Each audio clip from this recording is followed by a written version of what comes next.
My son looked me dead in the eye across the table at a five-star restaurant and said, "Dad, just disappear." I realized in that moment I had been silent for too long, providing a lifestyle they took for granted and giving them a convenience they did not earn. But tonight, that convenience ends for good. Before I continue this story, let me know where you are watching from in the comments below. Hit like and subscribe if you have ever had to stand up to family who underestimated your worth. My name is Marshall, and at 68 years old, I have mastered the art of being invisible. To the outside world, and specifically to my son Tyrell and his wife Meredith, I am just a retired mechanic living in the guest house of their sprawling estate. They see a man who wears suits that are 20 years out of style and drives a truck that has more rust than paint. They see a man who needs their charity to survive. What they do not see is the man who owns the estate they live in. They do not see the man who pays the credit card bill they use to buy designer clothes. They do not see that the trust fund Tyrell believes his mother left him is actually a monthly allowance transfer from my private holding company. I have kept these secrets to teach them humility, but tonight at Tyrell's 35th birthday dinner, I realized that lesson has failed spectacularly. The restaurant was called Le Jardin, the kind of place where the menu has no prices and the waiters speak better French than the people in Paris. I sat at the far end of the table, feeling the soft leather of the booth against my back. Meredith sat to my left, radiating a cloud of expensive perfume that made my eyes water. She was wearing a white dress that probably cost more than my first car. She leaned toward Tyrell, shielding her mouth with a manicured hand, but she did not lower her voice enough. "Tyrell, look at him," she whispered, gesturing vaguely in my direction with her chin. "He is wearing that brown suit again. It smells like mothballs and engine oil." The waiter literally looked him up and down before seating us. It is humiliating. Tyrell did not even look at me. He was too busy scrolling through his phone, checking the likes on the photo he had just posted of his Rolex. A Rolex I paid for, though he thinks it came from his bonus. "Babe, just ignore him," Tyrell muttered without looking up. "He is old. He does not know any better. Just make sure he does not order anything weird." I took a sip of water and let the cold liquid settle the fire starting to burn in my chest. This suit was a bespoke piece from a tailor in London made in 1990. It was vintage wool, not the cheap polyester blend Tyrell was wearing, but they could not tell the difference between quality and a price tag. I placed my menu down gently. "Happy birthday, son," I said, trying to bridge the gap. "I remember the day you were born. It was raining so hard the roof of my shop started leaking and I had to put buckets out before I rushed to the hospital." Meredith rolled her eyes so hard I thought they might get stuck in her head. She tapped her crystal wine glass with a long fingernail. "Marshall, please," she said, her voice dripping with that fake sweetness that is worse than shouting. "We are trying to have a nice, elegant dinner. We do not need stories about your dirty repair shop or leaking roofs. This is a five-star establishment, not a cafeteria." I looked at Tyrell, waiting for him to defend me, waiting for him to say that the repair shop paid for his private school, that the repair shop paid for his college degree, that the repair shop bought the house they were sleeping in. But Tyrell just laughed, a short, dry sound. "Yeah, Dad. Seriously," Tyrell said, finally putting his phone down to pick up the wine list. "Meredith is right. Keep the blue-collar stories for your buddies at the park. We are trying to network here." I invited some investors to stop by later for drinks. "Do not embarrass me." The waiter arrived, a young man with a stiff posture. Tyrell ordered the Wagyu beef, the lobster risotto, and a bottle of Cabernet that cost $600. He ordered for everyone without asking me what I wanted. "He will have the chicken breast," Tyrell told the waiter, waving a hand at me dismissively. "And a glass of water." "He has a sensitive stomach." I do not have a sensitive stomach. I have a stomach that is tired of swallowing insults. I sat there in silence while they ate. I watched them devour the food I was paying for. I watched Meredith take selfies with her lobster. I watched Tyrell talk loudly about his marketing firm, a company that has not made a profit in 3 years and only stays afloat because I secretly inject capital into it every quarter under the guise of an angel investor. They looked so shiny and successful. They looked like gold, but I knew they were just painted plastic. Then the accident happened. I reached across the table to get the bread basket. My sleeve caught the edge of the wine decanter. It happened in slow motion. The heavy crystal tipped over. The dark red liquid surged out like a tidal wave. It splashed across the pristine white tablecloth and landed squarely in the lap of Meredith's designer dress. The silence that followed was absolute. Meredith stood up screaming, a high-pitched shriek that stopped every conversation in the restaurant. She looked down at the red stains spreading across her white silk. "You clumsy old fool," she hissed, her face twisting into a mask of pure, ugly rage. "Look what you did. This is Versace. Do you have any idea how much this costs? Of course you do not. You could work for 10 years and not afford this dress." I grabbed a napkin and stood up to help. "I am so sorry, Meredith. It was an accident. Let me help you." "Do not touch me," she yelled, slapping my hand away. "You will just make it worse with your greasy hands." "God, Tyrell, do something!" Tyrell stood up, his face red with embarrassment, but not for his wife's behavior. He was embarrassed by me. He looked around the room, seeing the eyes of the other diners on us. He saw the judgment. He saw his perfect image cracking, and he snapped. He turned to me, and for the first time that night, he looked me dead in the eye.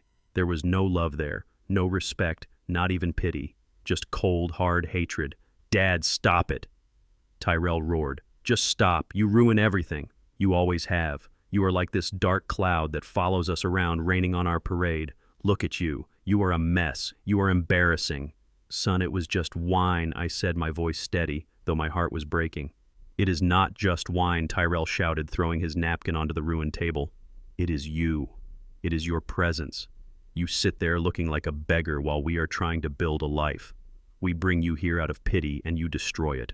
Why are you even here?" I looked at him calmly. "You invited me, Tyrell. It is your birthday. I invited you because I felt obligated." Tyrell spat. "But I am done with obligation. I am done with pity." Meredith was dabbing at her dress with sparkling water, muttering curses. She looked up at Tyrell. "Tell him, Tyrell," she said venomously. "Tell him what we talked about." Tyrell took a breath and puffed out his chest. He looked like a child trying to play a king. "Dad, I think it is time you moved out of the guest house," he said. "We need the space. We are planning to turn it into a home gym or maybe a studio for Meredith. You need to find somewhere else to go, somewhere that fits your budget." I stood there processing this. They were kicking me out of my own property, the property they paid $0 for. "And where do you expect me to go?" I asked quietly. "I do not know," Tyrell said, waving his hand dismissively. "A retirement home, a shelter. I do not care. Just go somewhere else." He leaned in closer, his voice dropping to a menacing whisper. "Just disappear, Dad. Seriously, just disappear. Do us all a favor and vanish. You are a burden, a heavy, embarrassing burden. Just disappear." The words hung in the air. Disappear.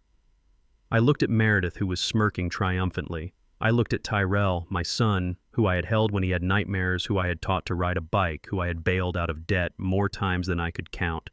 I looked for a trace of the boy I loved. He was gone, consumed by this stranger in a suit. Something inside me clicked. It was the sound of a vault door closing, the sound of a bridge burning, the sound of the last drop of patience evaporating from my soul. I straightened my back. I adjusted the cuffs of my vintage bespoke suit. I did not yell. I did not cry. I did not make a scene. "Very well," I said. My voice was low, but it carried a weight that made the waiter pause nearby. "You want me to disappear?" "Yes," Tyrell said, rolling his eyes. "That is what I said." "Okay," I continued. "I will disappear. I will walk out of this door, and you will never have to see this old suit again. I will vanish from the guest house. I will vanish from your lives." "Good," Meredith muttered. "Finally." "But understand this," I said, looking from one to the other. "When I disappear, everything I bring to the table disappears with me. The convenience you take for granted, the safety net you think is gravity, it all goes with me." Tyrell laughed. "Dad, you bring nothing to the table but an appetite and bad fashion sense. We will be fine, better than fine. Just go." I nodded once. A slow, deliberate nod. "Happy birthday, Tyrell. Enjoy the dinner." I turned and walked away. I walked past the staring diners. I walked past the hostess station. I walked out into the cool night air. I did not look back. I felt lighter than I had in 20 years. I pulled my phone from my pocket. I opened my banking app. I navigated to the credit card management section. I saw the transaction pending for Le Jardin. I saw the limit on the black card that Tyrell carried in his wallet, the card he thought was linked to his mother's trust fund. It was actually a supplementary card on my primary account. I tapped the icon labeled Lock Card. Then I tapped the option Report Lost or Stolen, just to be thorough. Then I went to the recurring transfers section. The monthly allowance of $8,000 scheduled for tomorrow, canceled. The auto pay for the mortgage on the mansion, canceled. The auto pay for the luxury car leases, canceled. I stood on the sidewalk and took a deep breath. Inside the restaurant, the waiter approached the table with the bill. It was over $5,000. Tyrell laughed loudly, still riding the high of finally standing up to his father. He reached into his wallet and pulled out the heavy black metal card. He tossed it onto the tray with the arrogance of a man who has never earned $1 in his life. "Put a 20% tip on there," Tyrell said, winking at the waiter. The waiter nodded and walked to the terminal. He inserted the card. I was not there to see it, but I know exactly what happened next. I know the machine beeped a harsh, rejecting tone. I know the waiter frowned and tried again. I know he walked back to the table, his polite smile a little strained. "Sir, I am sorry," the waiter would say loud enough for the investors who had just arrived to hear. "The card has been declined. The issuer says the account has been closed by the primary owner." I can imagine Tyrell's face. The confusion, the panic, the realization that the wallet in his pocket was suddenly just full of plastic. He would try another card. Declined. Meredith would try hers. Declined. Because every single financial instrument they had was tied to me. The ghost. The burden. I hailed a taxi. "Where to, sir?" The driver asked. "The guest house," I said. "I have some packing to do, and I need to change the locks on the main gate before morning. My son told me to disappear. So I did. And I took his entire world with me. This was just the beginning of their nightmare. Because tomorrow morning when they wake up, they are going to find out that without the mechanic, the machine does not run. And they are about to learn exactly how heavy life gets when you have to carry it yourself." The taxi dropped me off at the service entrance of the estate. It was ironic, really. I paid for the asphalt the taxi drove on. I paid for the electric gate that slid open to admit me. I paid for the landscaping lights that illuminated the long driveway leading up to the main house. But I did not go to the main house. I walked the 100 yards to the guest cottage that sat in the shadow of the garage. It was a humble structure compared to the colonial mansion my son occupied, but it was the only place on this property that felt real. I did not sleep that night. Adrenaline is a powerful thing, even at 68. I made a pot of black coffee strong enough to wake the dead and sat down at my desk. It was an old oak desk, scarred from years of use, but on top of it sat a high-end laptop that cost more than Tyrell's first car. This was the command center. This was where the magic happened. This was where the ghost lived.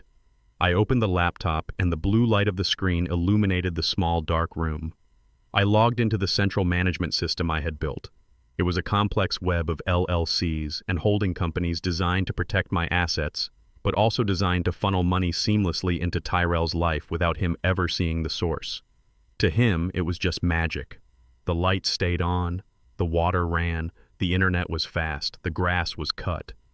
He thought it was the natural order of things. He thought he was entitled to it. I navigated to the smart home administration panel. I saw the status of every device in the main house.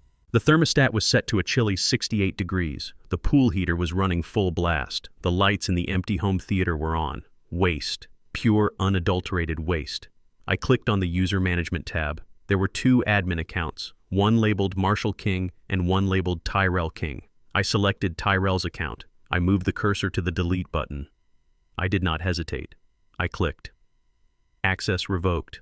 Then I went to the security settings, the gate code, the alarm code, the garage door frequency. I changed them all. I set the new master code to the date I bought this land 30 years ago, a date Tyrell would never know because he never asked. Next came the payroll. I opened the banking portal for the shell company that handled the household staff. There was Maria the housekeeper who came 5 days a week to pick up Meredith's dirty laundry from the floor. There was Jose the landscaper who made sure the lawn looked like a golf course. There was the pool maintenance crew. There was the pool, the pest control service, the private security patrol. I selected all active contracts. I drafted a bulk email. Due to a restructuring of assets, all services at this address are suspended effective immediately. Outstanding balances have been paid in full, including severance. Do not report to work tomorrow. I hit send. It was done with a few clicks. The infrastructure of their lives was dismantled. I sat back and watched the sun begin to rise over the trees. It was going to be a beautiful morning, for me at least. Morning arrived with the chirping of birds and the distant hum of the city waking up. But inside the main house, the silence was about to be broken. I stood by my window sipping my coffee, watching the driveway. The first sign of trouble came at 8 sharp. Usually a delivery truck from a high-end coffee roaster arrives to drop off Meredith's custom blend along with fresh pastries. She refused to use a coffee maker, calling it peasant work, so she had breakfast delivered every single morning. I saw the delivery driver pull up to the intercom at the main gate. He pressed the button. Nothing happened. He pressed it again. He dialed the code Tyrell had given him. The keypad beeped a harsh red rejection light. I watched as the driver pulled out his phone. He was calling Meredith. Inside the main house, I could imagine the scene. Meredith waking up in her silk sheets, reaching for her phone, expecting a text that her latte was at the door. Instead, she got a confused driver. A moment later, the front door of the mansion flew open. Meredith stepped out onto the porch, wrapped in a designer robe, her hair in curlers. She looked furious. She was shouting into her phone. "I cannot open the gate, the app is not working," she screamed. "Just leave it at the gate and walk it up." The driver shook his head. "The gate is a quarter mile from the house, lady. I am not walking." "Not." He put the truck in reverse and drove away. Meredith let out a scream of frustration that I could hear clearly through the double-pane glass of my cottage. She stomped her foot like a toddler. She looked at her phone, tapping furiously on the screen. I knew what she was seeing. Login failed. User not recognized. She turned and marched back inside, slamming the door. 10 minutes later, the side door opened. It was time for Bruno to be let out.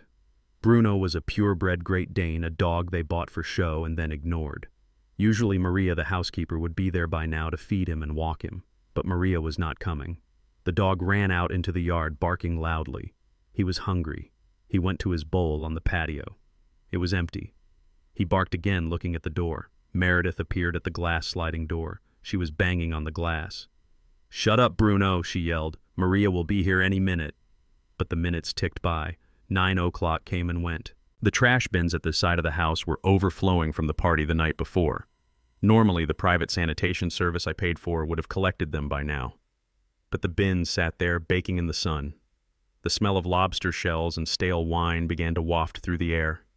I saw Meredith come out again, still in her robe. She was holding a bag of trash. She looked around confused. She walked to the bins and saw they were full. She tried to jam the bag in, but it ripped, spilling coffee grounds and eggshells over her slippered feet. "Gross!" she shrieked, jumping back. "Where is Jose? Where is Maria?" She stormed back inside, leaving the mess on the driveway. The flies began to gather. It was almost 10 o'clock when Tyrell finally emerged. He was late. He was always late, but today it mattered. He had a meeting with the investors he had tried to impress last night. He came out of the front door, adjusting his tie, looking stressed. He was carrying his briefcase and a travel mug probably filled with whatever instant coffee he could find in the back of the pantry. He walked to the garage. He pressed the button on the wall to open the bay door. Nothing. He pressed it again, harder. The motor did not engage. "Damn it," he muttered. He went to the manual release cord, but Tyrell had never used a manual release in his life. He pulled it at the wrong angle, and the mechanism jammed. He kicked the door. "Forget it," he yelled. He walked over to where the Ford truck was parked, the one I had tossed him the keys to last night. He looked at it with disgust. He clearly decided he would rather walk to the main gate and call a black car service than be seen in my truck. He marched down the long driveway, wiping sweat from his forehead. He reached the massive wrought iron gates that separated the estate from the public road. He pressed the keypad to open the pedestrian exit. Red light. Access denied. He pulled out his phone. He opened the estate management app. Connection error. Unable to verify credentials. I watched him through the blinds. I saw the panic start to set in. He was trapped. He was a prisoner in his own golden cage. He dialed a number. My phone on the desk buzzed. "Dad." I looked at the screen. I let it ring. Once, twice, 3 times. I reached over and pressed the decline button. Then I powered the phone off completely. Down at the gate, Tyrell was losing his mind. He was shouting at the intercom. "Dad, I know you are in there. Open this gate right now. I have a meeting. This is not funny." He grabbed the iron bars and shook them. The gate held firm. It was solid steel, reinforced to withstand a ramming attack. A pampered marketing executive was not going to budge it. He looked around desperately. He saw the control box for the hydraulic arm that operated the gate. He remembered seeing me work on it once. He thought he could bypass it. He found a loose rock on the ground. He went to the control box and smashed the lock off. He opened the panel. Inside were wires and the hydraulic reservoir. I watched him reach in. He had no idea what he was doing. He grabbed the hydraulic line and yanked it, thinking it would release the pressure. There was a loud hiss, followed by a spray of dark fluid. He had snapped the main pressure valve. Hydraulic fluid coated his expensive Italian suit, ruining it instantly. The arm of the gate groaned and settled into a locked position. He had just turned a security feature into a permanent barricade. Tyrell stood there dripping with oil, staring at the broken mechanism. He realized then that he had broken the only way out. He turned back toward the guest house and screamed a sound of pure, impotent rage. He was stuck. He was dirty. He was late. And for the first time in his life, there was no one coming to clean up his mess. I poured myself another cup of coffee. The show was just getting started. I walked to the door of the cottage and stepped out onto my small porch. Tyrell saw me. He came running back up the driveway, his face purple with exertion and anger. "You crazy old man!" he shouted as he got closer. "Open the gate! Look at my suit! I am going to sue you! Do you hear me? I will have you evicted today." I leaned against the railing of my porch. I looked at him calmly. "You cannot evict the landlord's son," I said softly. "And as for the gate, you just caused about $10,000 in damage to my property. I will be adding that to your bill." "Bill? What bill?" Tyrell sputtered. "The bill for reality," I said. "You wanted me to disappear, Tyrell, so I did. I am not your father right now. I am not the mechanic. I am not the bank. I am just a ghost watching you destroy yourself." Meredith came running out of the house. "Tyrell, the power is out in the media room and the Wi-Fi is down," she yelled. "I cannot stream my show, and the toilet in the master bath is clogged." Tyrell looked at his wife, then at me, then at his oil-stained hands. "Fix it!" he screamed at me. "Fix it now!" I turned around and walked back into my cottage. I closed the door and locked it. I sat back down at my computer. I had a few more notifications to send. The lease on the Range Rover was up for renewal next week. I decided not to renew it. And the tuition for my grandson Leo at that private academy was due on Friday. I pulled up the school administrator's email. It was time to teach the next generation the lesson their parents refused to learn. The convenience was gone. The struggle had arrived, and they were all about to find out just how expensive it is to be poor in spirit. The chaos inside the main house was delicious to watch from the window of my guest cottage. Meredith was pacing the living room like a caged tiger. I could see her through the floor-to-ceiling windows I had paid for. She was tapping furiously on her phone. I knew exactly what she was trying to do. She was trying to summon a luxury car service to take her to her standing appointment at the spa. She went to the spa 3 times a week for treatments that cost more than most people earn in a month. It was her sanctuary. It was where she went to pretend she was royalty. I took a sip of my coffee and checked the logs on my server. Request denied. Insufficient funds. Payment method invalid. The notifications were stacking up like firewood. Inside the house, Meredith let out a scream that vibrated the glass. She threw her phone onto the sofa. She realized that no black car was coming. No Uber was coming. The magic plastic card in her digital wallet was dead. She stormed out of the front door wearing oversized sunglasses and clutching her designer bag. She looked determined. If the world would not come to her, she would go to the world. She marched toward the 3-car garage. I knew what she was going for. The Range Rover. It was a beautiful machine. Leather interior, climate control, a sound system that could shake the pavement. It was her pride and joy. She drove it to yoga. She drove it to lunch. She drove it to the spa. She treated it like a throne on wheels. She pressed the button on the wall to open the garage door. The motor hummed and the heavy door rolled up. I saw her stop dead in her tracks. Her shoulders slumped. Her bag slipped from her hand and hit the concrete. The bay where the Range Rover usually sat was empty. Just a clean rectangle of concrete with a few oil spots. I had moved it 3 hours ago while she was still asleep. I had the spare key. I had the title. I simply backed it out, drove it around the back of the property, and parked it inside the old barn I used for storage. It was hidden behind a stack of hay bales and a tractor. Meredith stared at the empty space for a full minute. She blinked as if she could make the car reappear by sheer force of will. Then the panic set in. She started running around the garage looking in the other bays. Tyrell's sports car was there. The vintage convertible was there. But her daily driver, her status symbol, was gone. She ran back out onto the driveway. She looked left and right. Then she pulled her phone back out.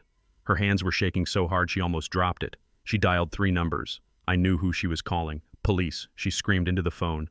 "I need to report a grand theft auto. My car has been stolen right out of my garage. Yes, I am at the King Estate. Send someone now.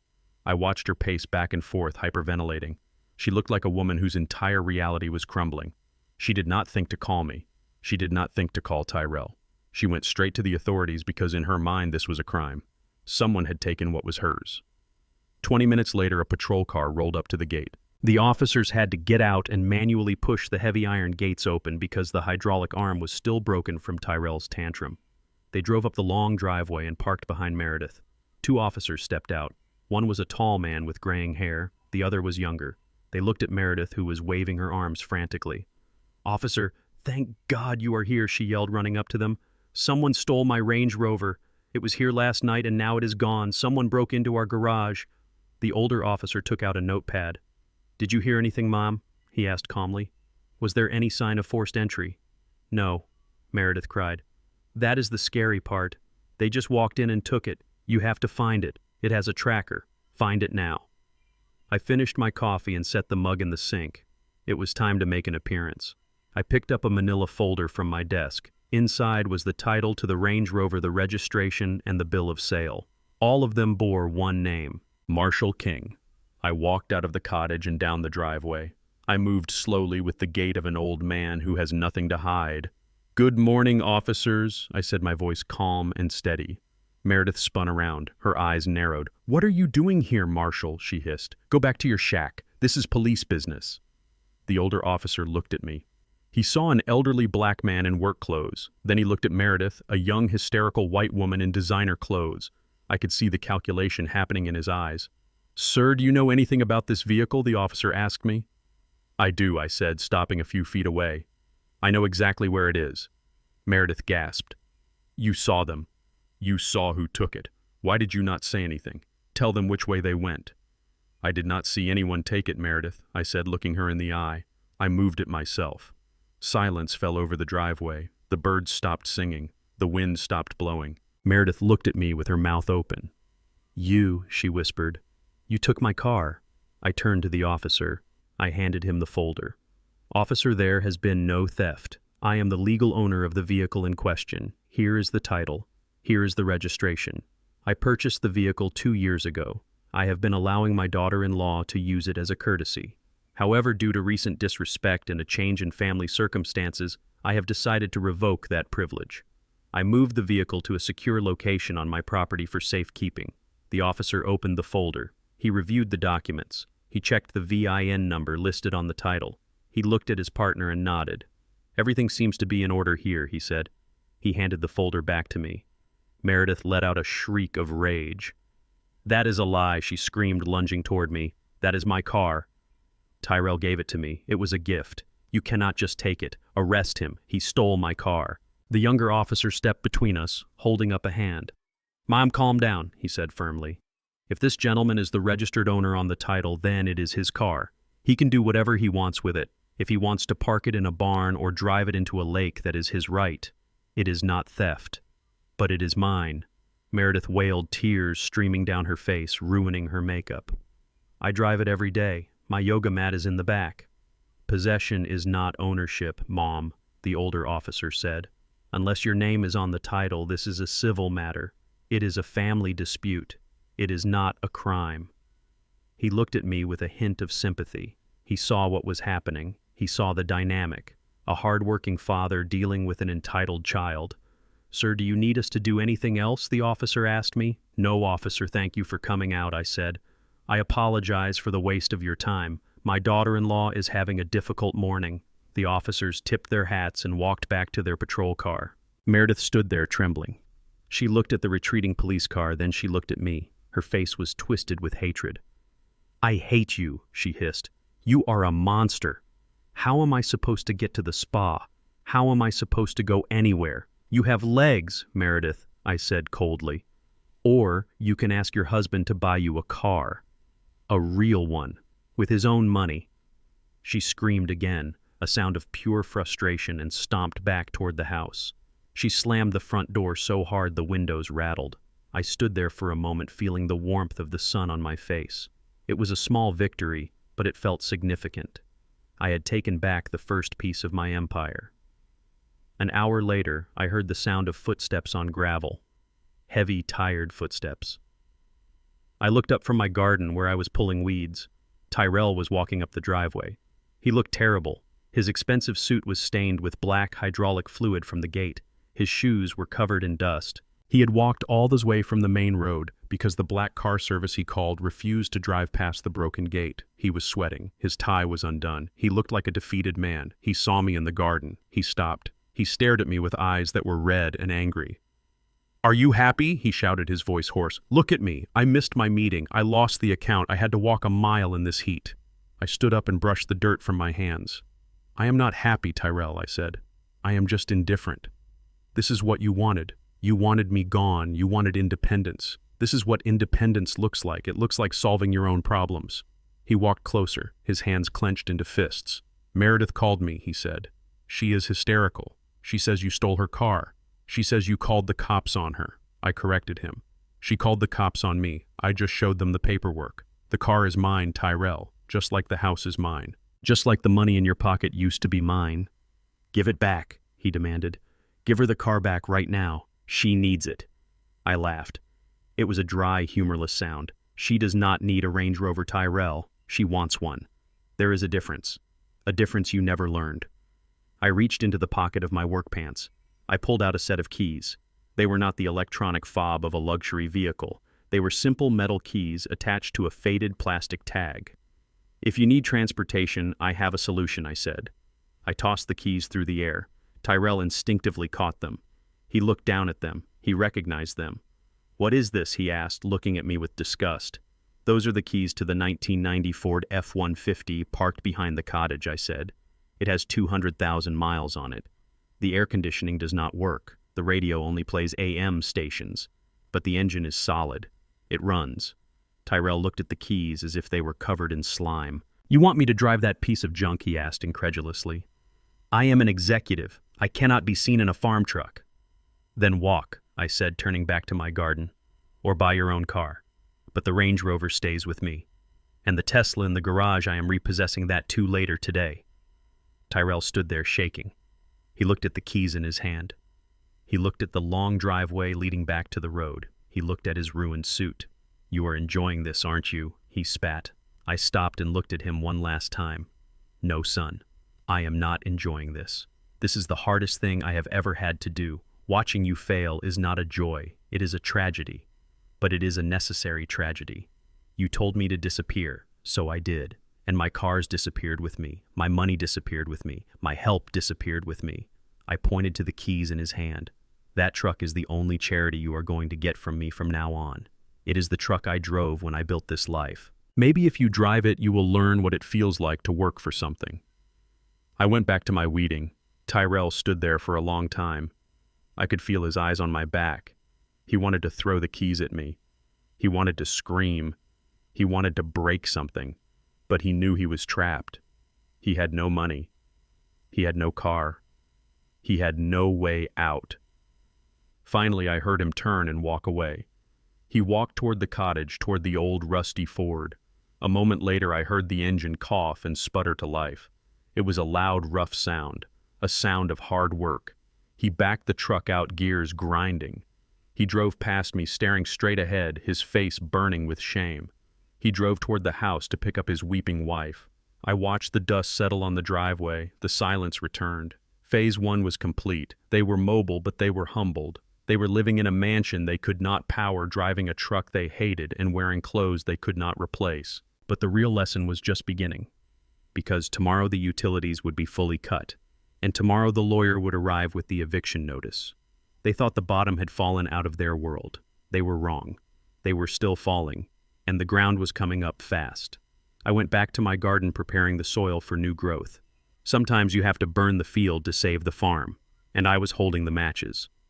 3 days later, the main house was a stage set for a play about success starring a man who had none. Tyrell was sitting in his home office, which was actually the library I had built with hand-selected mahogany shelves. He was wearing a fresh suit jacket and a tie, but I knew that underneath the desk he was wearing gym shorts. He was hosting a Zoom meeting with the 3 investors he had failed to impress at the restaurant. This was his Hail Mary pass. He needed capital to keep his failing marketing firm alive for another month. I sat in my cottage monitoring the network traffic. I could see the video feed. Tyrell was smiling that bright fake smile. He was waving his hands.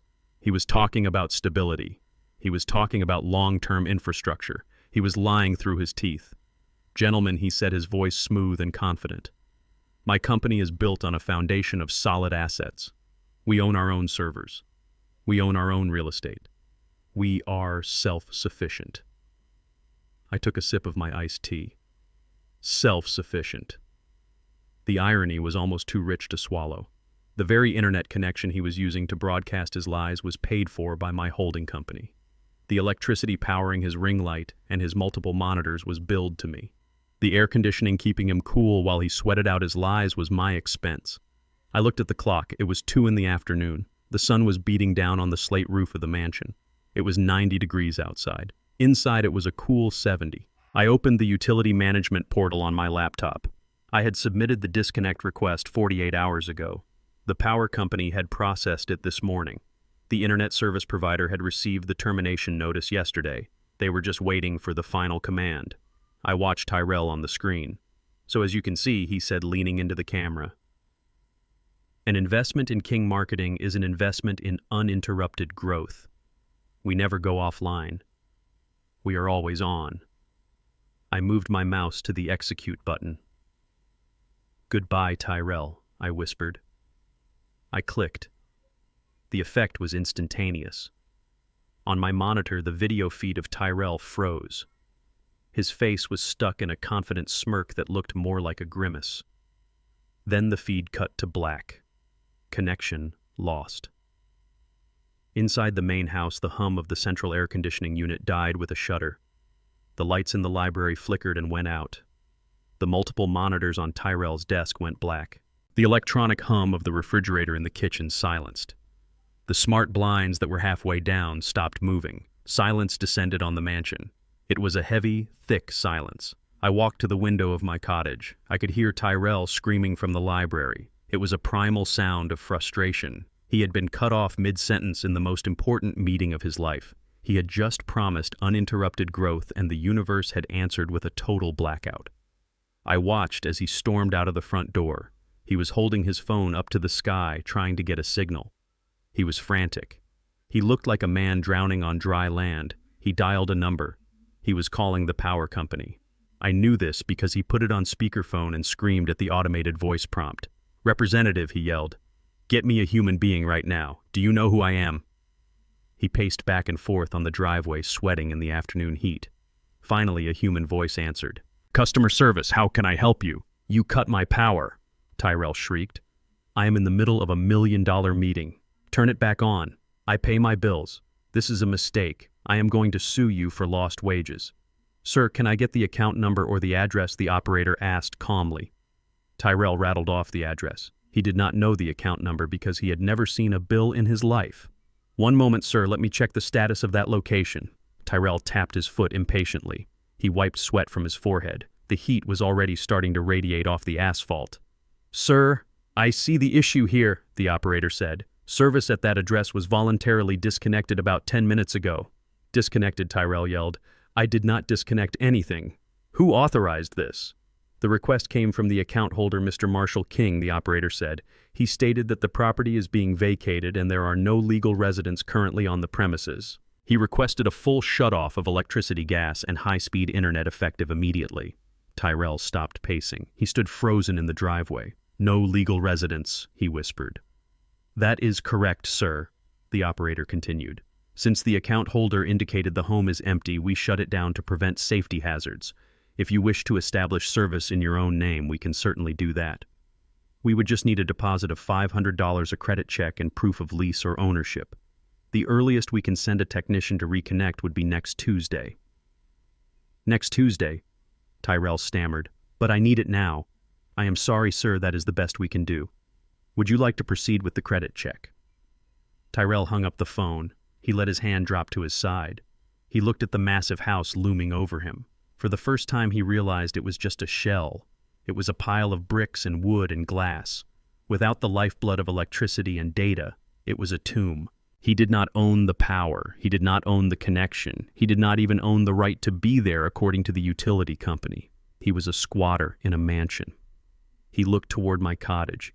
He knew I was in there. He knew I had done this. He started to walk toward me, but then he stopped. He remembered the truck keys. He remembered the gate. He realized that screaming at me would not turn the lights back on. He was powerless in every sense of the word. He turned and walked back into the dark, silent house. By 4 o'clock, the mansion was an oven. The large windows that let in so much beautiful light also acted as a greenhouse, trapping the solar heat. Without the air conditioning, the temperature inside was climbing rapidly past 85 degrees. Meredith arrived home from a lunch she could not pay for.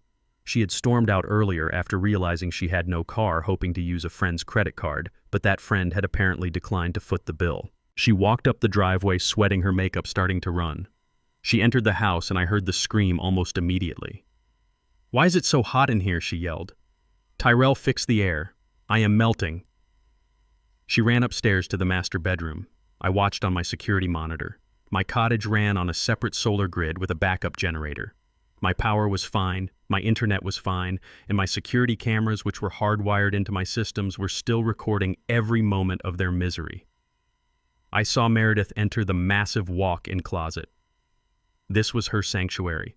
It was climate-controlled to protect her furs and her collection of high-end cosmetics. She had creams that cost $300 an ounce. They were made of organic compounds that needed to be kept cool, but the closet was sweltering. She grabbed a jar of her favorite moisturizer. It was liquid. It had separated into oil and water. She grabbed a lipstick. It was soft and bent in her hand. "No," she whimpered. "No, no, no." She ran to the bathroom. She turned on the tap to splash water on her face. Nothing came out. The water pump was electric. No power meant no water pressure. She stared at herself in the mirror. Her mascara was running. Her hair was frizzy from the humidity. She looked at the toilet. She flushed it out of habit. It made a hollow gurgling sound and did not refill. She ran downstairs, finding Tyrell in the kitchen. He was sitting at the island staring at a blank laptop screen. He had taken off his jacket and tie. His shirt was soaked with sweat. He was eating a bag of stale chips because he could not cook anything and the food in the fridge was starting to smell. "You!" she screamed at him. "You useless man! Do you know what is happening upstairs? My creams are ruined. My La Mer is soup. I cannot wash my face. I cannot flush the toilet. What is wrong with you?" Tyrell looked up at her. His eyes were hollow. "Dad cut the power," he said simply. "He cut everything. The water, the internet. It is all gone! So fix it!" Meredith yelled, slamming her hand on the marble counter. "Call him, threaten him, do something. You are supposed to be the man of the house." "I am not the man of the house," Tyrell shouted back, standing up and knocking his chair over. "That is the point, Meredith. I never was. I am just a guest. We are just guests. We own nothing." "You are pathetic," Meredith spat. "You let your father treat us like this. You let him humiliate me. You let him steal my car. And now you let him turn off the lights. You are a coward, Tyrell. You are a broke, cowardly little boy who cannot survive without his daddy." Tyrell laughed a bitter, broken sound. "And you are a gold digger who ran out of gold," he shot back. "Do not pretend you loved me, Meredith. You loved the lifestyle. You loved the credit card. Well, guess what? The card is declined. The lifestyle is canceled. Welcome to the real world." Meredith picked up a glass vase from the counter and threw it at him. It shattered against the wall, missing his head by inches. "I hate you," she screamed. "I hate this house. I hate your father." She turned and ran out of the kitchen. She went to the living room and threw herself onto the expensive sofa, sobbing. But there was no Netflix to distract her. There was no Instagram to scroll because the cell reception in the valley was terrible without the house Wi-Fi booster. There was just the heat and the silence and the growing darkness as the sun began to set. I sat in my cottage enjoying the cool breeze from my air conditioner. I poured myself a cup of herbal tea. I watched the feed on my monitor. They were sitting in the dark in a multi-million-dollar home, sweating, hungry, and hating each other. It was a perfect picture of their marriage. Without the artificial support of my money, they had nothing to offer each other but blame. I zoomed in on Tyrell. He was sitting on the floor of the kitchen, his head in his hands. He looked small. He looked defeated. But he did not look sorry. Not yet. He was still angry. He still felt like the victim. He needed more time. I checked the weather forecast. Tomorrow was going to be even hotter. And tomorrow was the day the lawyer was scheduled to arrive with the eviction notice. They thought the darkness was bad. Wait until they saw the light of day when the sheriff arrived to escort them off the premises. I took a sip of tea. It tasted like justice. The night fell heavy and black. The mansion disappeared into the shadows. Only my cottage remained lit, a small beacon of reality in a sea of delusion. I wondered if they were looking out at my light, wishing they could come in. But the door was locked, and for the first time in their lives they did not have the key. The morning sun baked the mansion like a clay oven. Inside, the temperature had risen to 90 degrees. The air was stagnant and heavy with the smell of expensive candles that had melted into wax puddles on the tables. I watched from the cool comfort of my guest cottage as Tyrell paced the driveway. He was sweating through a fresh shirt, his phone pressed to his ear. He was shouting. He was desperate. He was calling in a favor. 20 minutes later, a bright yellow Porsche roared up the driveway, dodging the potholes Tyrell had ignored for years. The car stopped in a cloud of dust, and out stepped Brad. I knew Brad. He was Tyrell's drinking buddy from college who barely passed the bar exam and now called himself a high-powered attorney. Brad specialized in personal injury and loud commercials, not property law, but to Tyrell he was a shark. Brad adjusted his sunglasses and walked up to Tyrell. They exchanged a bro handshake. Tyrell pointed aggressively at my cottage. I could see his lips moving. He was telling Brad the narrative he had invented in his head, that I was a squatter, that I was a senile old man refusing to leave his property, that I had illegally cut the power. They marched toward my door. Tyrell looked vindicated. He finally had a professional on his side. He thought he was about to serve me with a reality check. He had no idea he was walking into a buzzsaw. I opened the door before they could knock. I stood in the doorway holding a glass of iced lemonade. The condensation dripped down the glass, a stark contrast to their sweaty faces. Mr. King, Brad said, puffing out his chest, I am representing your son in this matter. We are serving you with a verbal notice to vacate the premises immediately. You are trespassing on private property and interfering with the utilities. If you do not leave within the hour, we will contact the sheriff to have you forcibly removed. I took a sip of my lemonade. It was tart and sweet. Trespassing, I repeated calmly. That is a serious accusation, Brad. Are you sure you have your facts straight? Brad smirked. He looked at Tyrell, who was nodding vigorously behind him. The facts are simple, old man, Brad said. This constitutes a menacing of the homeowner. You are squatting in the guest house. You have cut the power, which is illegal harassment. Tyrell owns this estate. You are just a guest who has overstayed his welcome. I looked at Tyrell. He had a smug look on his face.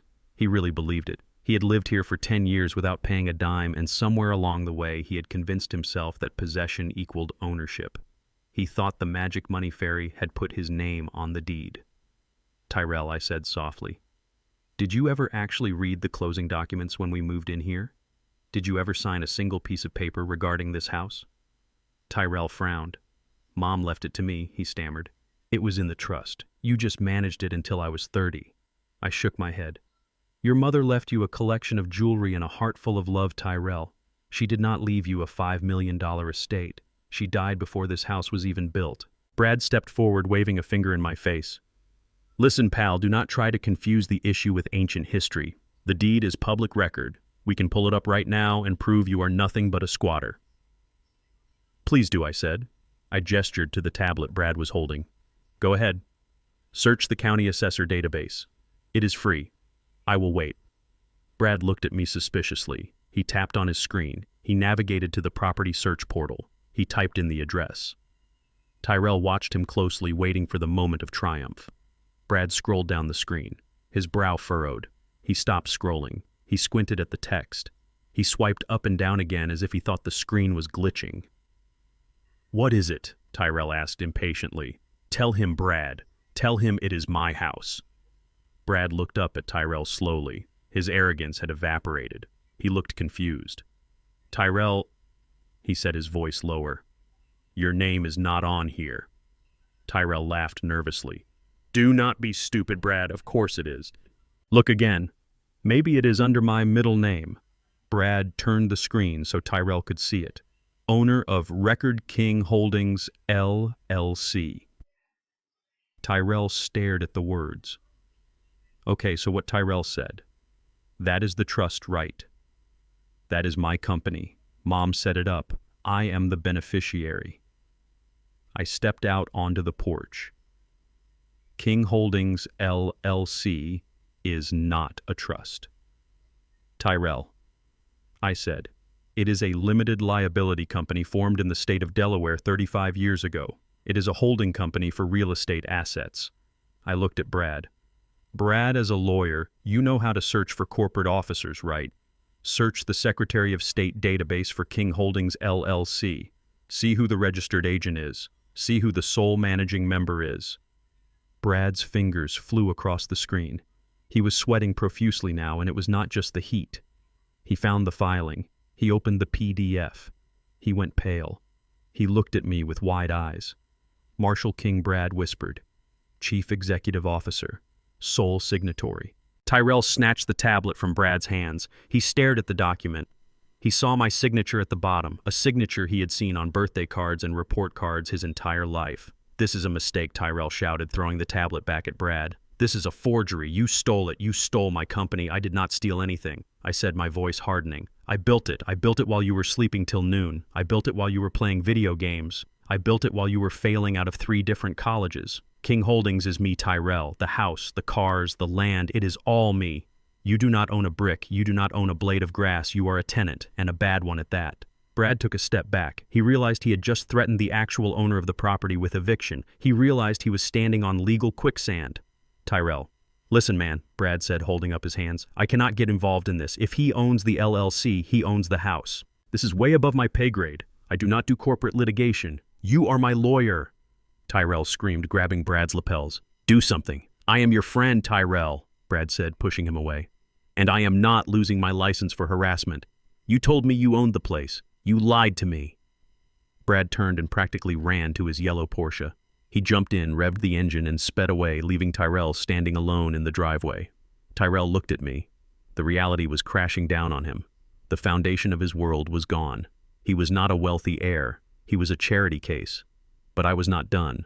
I looked past Tyrell toward the main gate. A black sedan had just pulled up. It was sleek, professional, and terrifyingly serious. The driver door opened. Out stepped Ms. Kwan. Ms. Kwan was not a drinking buddy. She was not a billboard lawyer. She was a partner at the most prestigious firm in the city.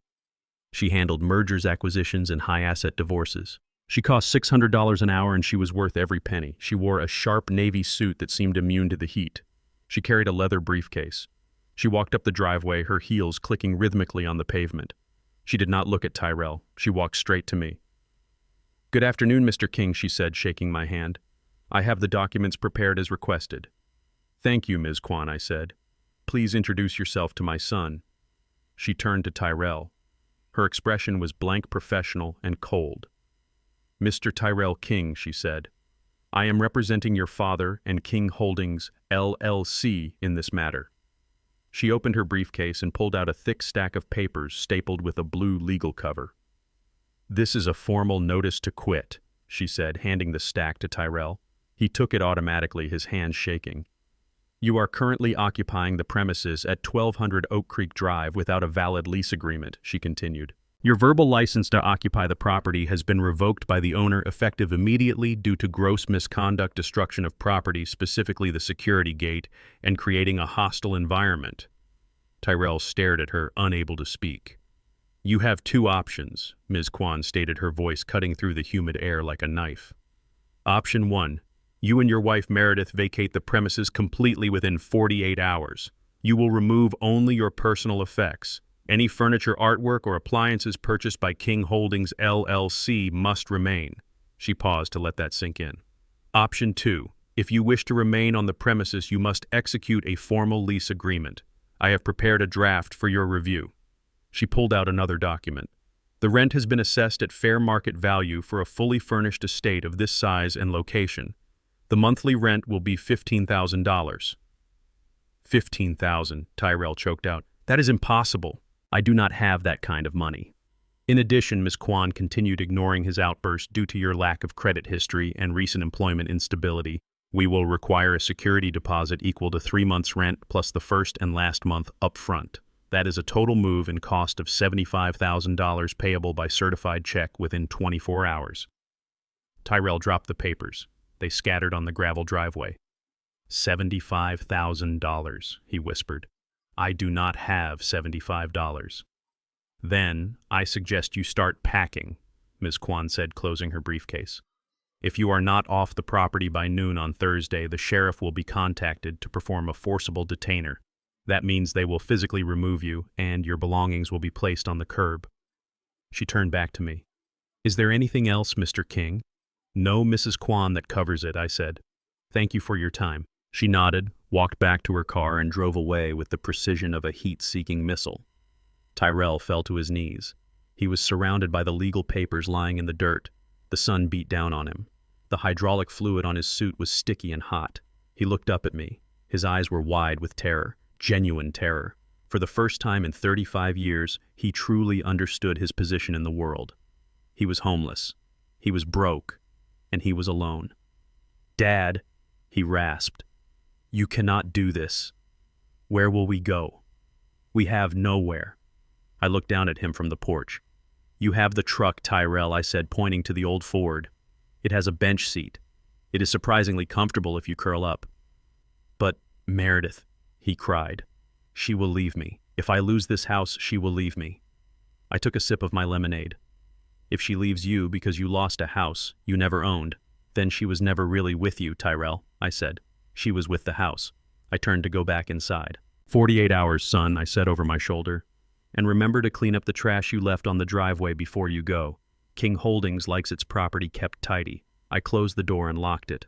I watched through the blinds as Tyrell scrambled to pick up the papers from the dirt. He was crying now, great heaving sobs that shook his shoulders. He ran toward the house, clutching the eviction notice like a death warrant. He had to go inside and tell Meredith. He had to tell his wife that the fairy tale was over. He had to tell her that the evil wizard had cast a spell and turned their carriage into a pumpkin. But there was no magic here. Just math. And the numbers finally added up to 0. The morning after the eviction notice was served, the atmosphere on the estate changed from chaotic to venomous. I was sitting on my porch drinking coffee and watching a pair of cardinals in the oak tree when Meredith marched up the driveway. She was not wearing her usual designer loungewear. She was dressed in sharp business attire as if she were coming to negotiate a hostile takeover. Her face was set in a hard mask of determination. She did not scream. She did not cry. She stopped at the bottom of the porch steps and looked up at me with cold calculation. Marshall, she said, her voice flat and devoid of emotion. We need to come to an arrangement.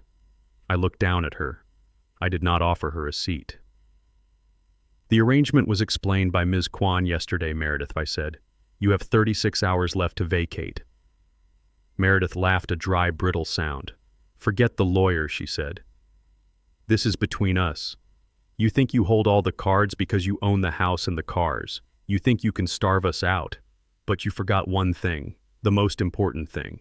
She took a step closer, her eyes narrowing. You forgot Leo. My heart skipped a beat. Leo was my 10-year-old grandson. He was the only innocent party in this entire tragedy. He was a sweet boy who loved baseball and reading graphic novels. I loved him more than my own life. What about Leo? I asked, my voice dropping. He is at school right now, Meredith said. But when he comes home today, he is not coming here. In fact, you are never going to see him again. I gripped the railing of the porch. You cannot do that, I said. I am his mother, Meredith spat. I can do whatever I want. If you kick us out, you are kicking him out.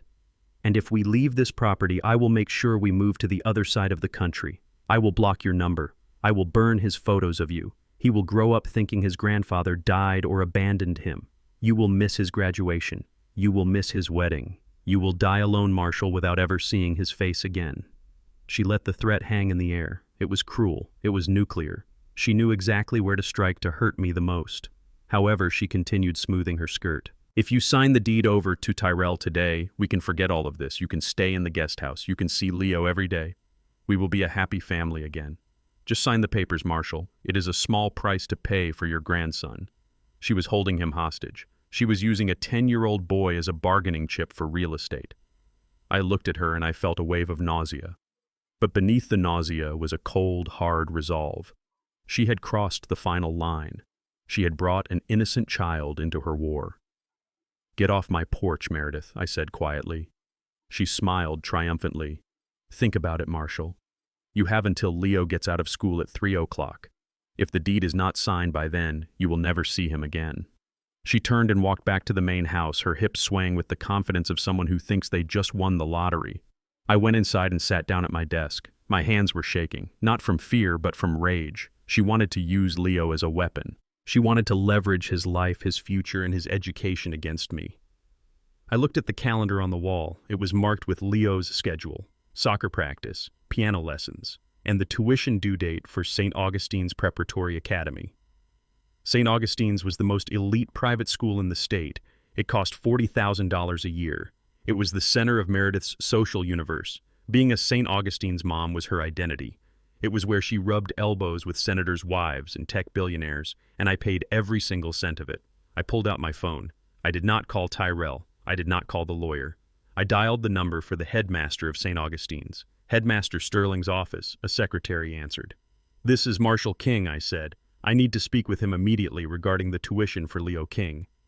A moment later, the headmaster was on the line. He knew me. We had played golf once at a charity event I sponsored. "Mr. King, how are you?" he asked jovially. "I am afraid this is not a social call, Dr. Sterling," I said. "I am calling to inform you of a change in my financial status. As the sole financial sponsor for my grandson, Leo King, I am formally withdrawing all future funding effective immediately." There was a stunned silence on the other end of the line. "I do not understand." "Mr. King," the headmaster stammered. "The semester tuition is due today.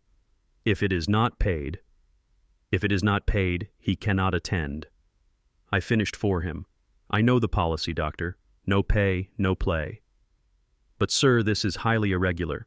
Leo is in the middle of the school day." "I understand," I said. "But I am no longer willing to finance a lifestyle that is being used to blackmail me. Please inform his parents that they are now responsible for the tuition. And since I know for a fact they do not have $40,000, I suggest you follow your protocol for delinquent accounts." "You want us to remove him from class?" the headmaster asked, his voice lowered to a whisper, too. "I want you to follow the rules," I said. "If his parents cannot pay, he cannot stay. Call his mother, tell her to come pick him up. Today. Now." I hung up the phone. I felt a tear roll down my cheek. I was hurting Leo. I knew that. I was disrupting his life. But I had to break the cycle. If I let Meredith use him as a hostage now, she would use him forever. She would teach him that people are objects to be used. She would turn him into another Tyrell. I had to save him by letting him fall. I had to show Meredith that without me, she had no leverage. She had no status. She had nothing. 2 hours later, the scene at St. Augustine's Preparatory Academy was unfolding exactly as I had predicted. I was not there, but I knew the script. I had written it. It was 1 o'clock in the afternoon.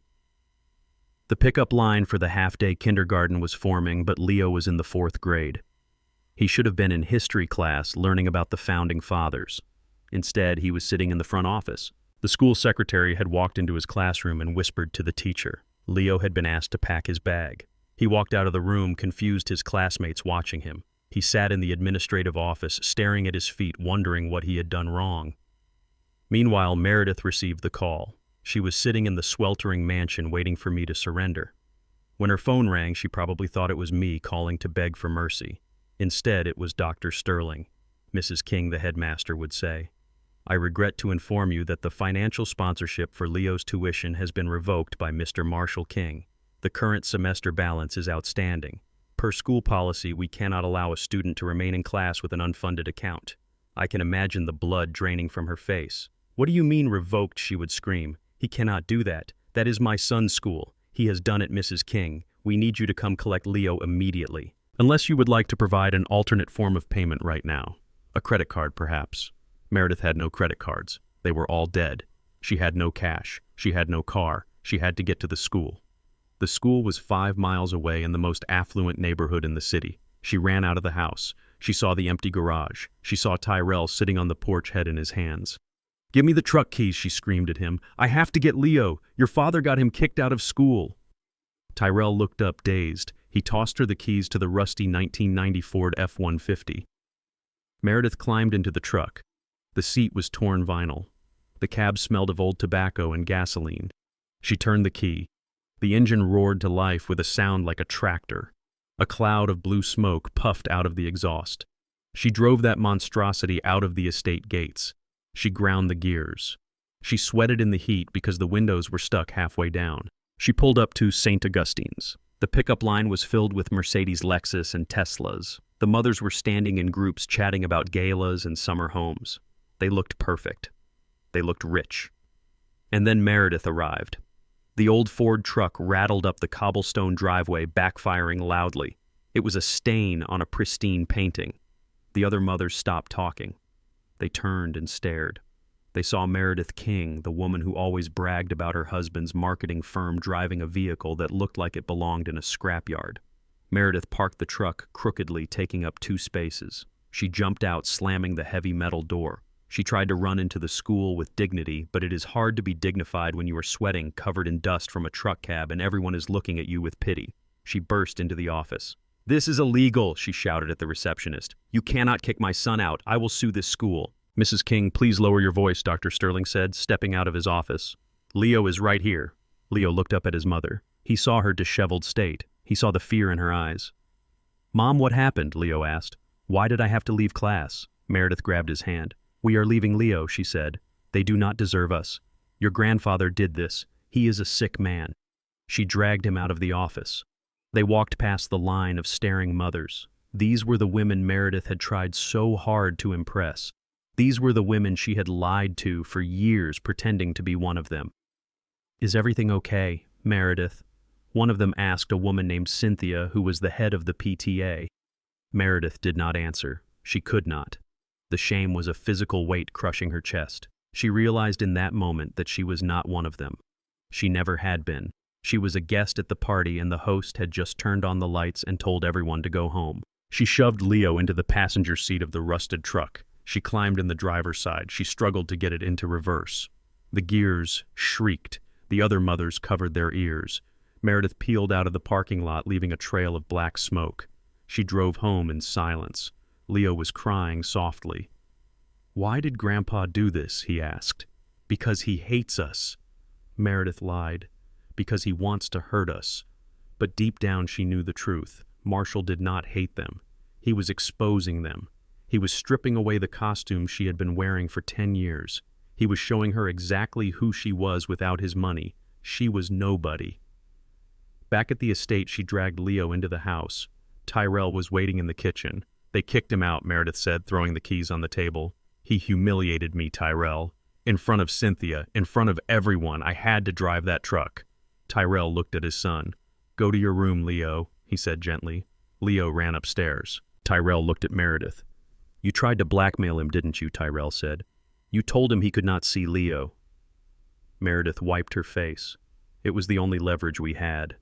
"And he called your bluff," Tyrell said. He took the leverage away. "Do you not get it, Meredith? He is always 10 steps ahead. He built this world. We are just living in it, and now we are being evicted from it."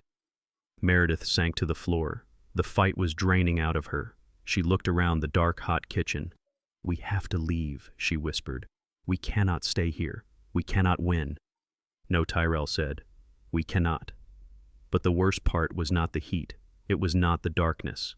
It was the realization that the man in the guest house, the man they had treated like a servant, was the only reason they had ever mattered at all. And now he was done serving. The darkness inside the main house was absolute, but the silence was not. From my desk in the guest cottage, I adjusted the volume on my laptop. I was not hacking into a sophisticated surveillance system this time. I was listening to a simple audio feed from a baby monitor. It was an old device I had bought 10 years ago when Leo was born. I had hidden the transmitter unit on top of the kitchen cabinets back then just to make sure the nanny was treating him well. I never took it down. The battery was long dead, but the unit was plugged into an outlet hidden behind the crown molding. It still worked perfectly. Through the crackle of the speaker, I heard the sound of desperation. Tyrell and Meredith were sitting in the sweltering kitchen drinking warm wine and plotting their next move. They were cornered rats.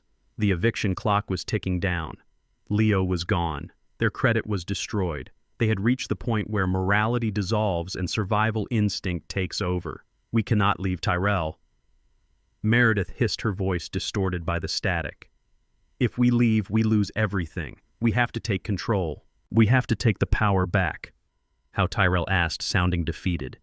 He owns the house. He owns the money. He cut us off. We take him out of the equation, Meredith said. We declare him incompetent. We get a conservatorship, just like they do with celebrities who lose their minds. If a court decides he is senile or mentally unstable, they will appoint a guardian to manage his assets. That guardian will be you. Tyrell was silent for a moment. But he is not crazy, Tyrell said. He is sharper than both of us combined. You saw what he did with the car. You saw the contracts. It does not matter what he is, Meredith argued. It matters what a doctor says he is. We just need a medical professional to sign a paper stating that Marshall King is a danger to himself and others, that he is suffering from dementia, that his erratic behavior cutting the power, stealing cars, evicting his family is proof of a cognitive decline. I leaned back in my chair. They were going to try to gaslight the legal system. It was a bold move. It was also a criminal one. Who is going to sign that, Tyrell asked. No reputable doctor would touch this. I know a guy, Meredith said. Dr. Phil. Not the TV one. He is a guy I met at the club. He lost his license in 2 states for overprescribing, but he still practices here under a consulting loophole. He owes his bookie a lot of money. For $5,000, he will sign anything. I listened as they hatched the plan. It was crude and dangerous. They would invite me to a peace-offering dinner tomorrow night. They would spike my tea with a cocktail of stimulants and hallucinogens Dr. Phil would provide. When I started acting erratic and aggressive, Dr. Phil, who would be present as a family friend, would witness the episode and sign an emergency 72-hour hold order. During that hold, they would file for emergency temporary guardianship using the power of attorney document they were drafting. It was a terrifying plan. If I were actually a helpless old man, it might have worked, but I was not helpless, and I was listening to every word. The next evening, the air hung heavy and humid over the estate. The heat wave had not broken. I dressed in my usual work clothes, but I added a small detail. I placed a small folded document inside my jacket pocket. At 7:00, Tyrell knocked on my door. He looked like a man who had not slept in days. His eyes were bloodshot, and his shirt was wrinkled. He tried to smile, but it looked like a grimace. "Dad," he said, his voice cracking, "can we call a truce? Just for tonight." Meredith made dinner. "We want to talk. We want to apologize. We have a friend coming over who might be able to mediate."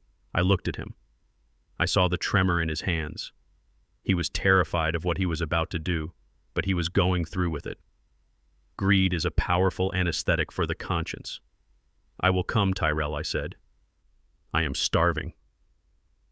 We walked to the main house. I did. The heat inside hit me like a physical blow. It smelled of stale air and nervous sweat.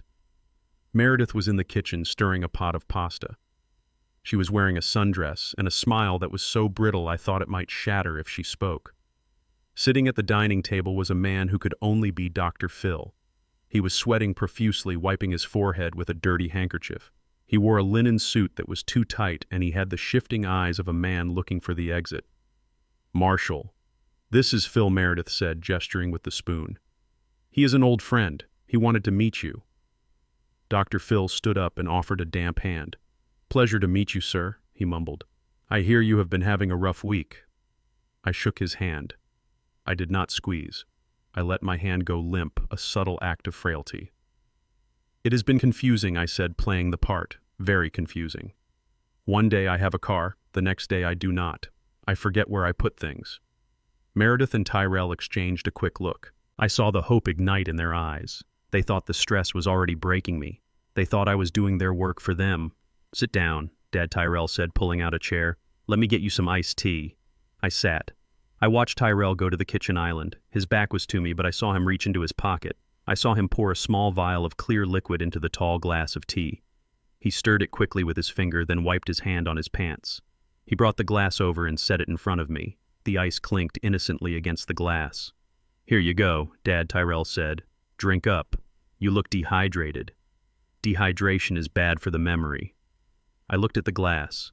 It was a lethal weapon disguised as a beverage. If I drank it, I would be hallucinating within 20 minutes. My heart rate would spike. I might even have a stroke. I looked at Tyrell. "Thank you, son," I said. "You always take care of me."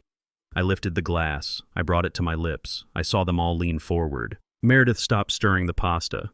Dr. Phil stopped wiping his face. Tyrell held his breath. I tilted the glass, but I did not drink. I pretended to cough a violent hacking cough that shook my whole body. I brought my hand up to cover my mouth, and in the confusion I tipped the glass, just slightly pouring the contents into the large potted fern that sat on the floor beside my chair. I set the empty glass down on the table with a thud. I wiped my mouth. "Excuse me," I said, my voice raspy. "Went down the wrong pipe." Tyrell looked at the empty glass. He looked at me. He thought I had swallowed every drop. "Good, Dad," he said, exhaling. "Good. Now let us eat." The dinner was a surreal piece of theater.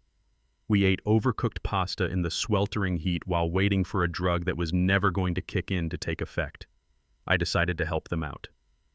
10 minutes into the meal, I started to tap my fingers on the table.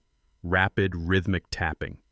"Is it hot in here?" I asked, looking around wildly. "Why are the walls breathing?" Meredith kicked Dr. Phil under the table. "Sir, are you feeling all right?" Dr. Phil asked, leaning in. I stood up, knocking my chair over. "Who are you?" I shouted, pointing a shaking finger at him. "You are not Phil. You are the tax man. I paid my taxes in 1985. You cannot take my farm. I was improvising, mixing bits of old movies with generic senile tropes." It was a ridiculous performance, but they were so desperate to see it that they bought it wholesale. "Dad, sit down," Tyrell said, standing up. "You are having an episode."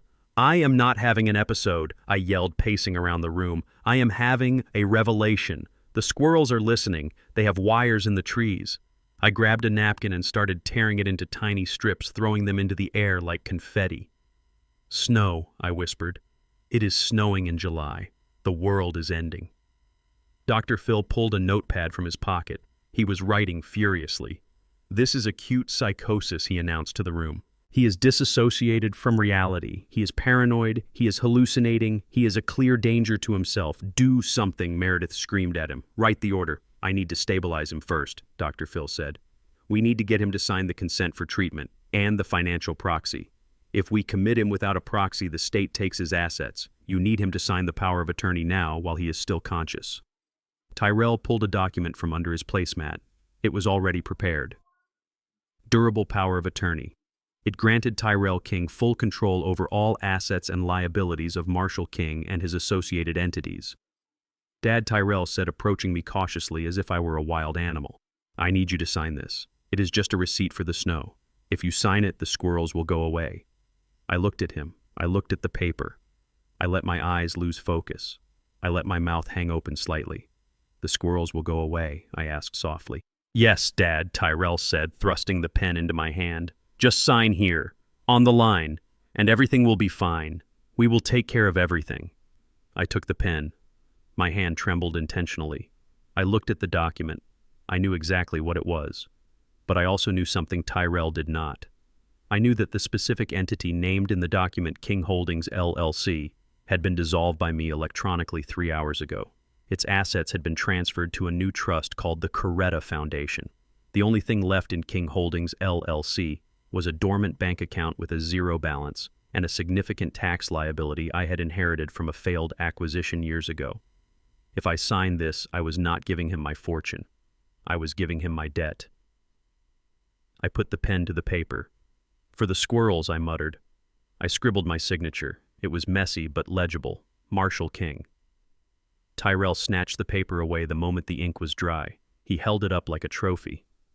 He looked at Meredith and grinned. It was the grin of a man who thinks he just won the lottery. "I got it," he whispered. "I got it all." Dr. Phil stood up. "Okay, now that we have that, I can call the ambulance. We will take him to the psychiatric ward at County General. I will sign the commit order." "No," I shouted, suddenly dropping the act completely. I stood up straight. I stopped shaking. I looked at them with clear, cold eyes. The change was so abrupt that Tyrell took a step back. "No ambulance," I said, my voice firm and commanding. Tyrell looked confused. "Dad, what are you doing?" "Sit down. You are sick."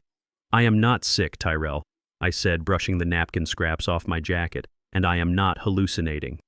But that fern might be." I pointed to the potted plant beside my chair. It was already starting to droop, the leaves turning brown from the toxic chemical cocktail I had poured into it. "I did not drink your tea, son," I said. "I poured it in the plant. I have been acting, and you have been recording." I pointed to the security camera in the corner of the ceiling. The little red light was blinking.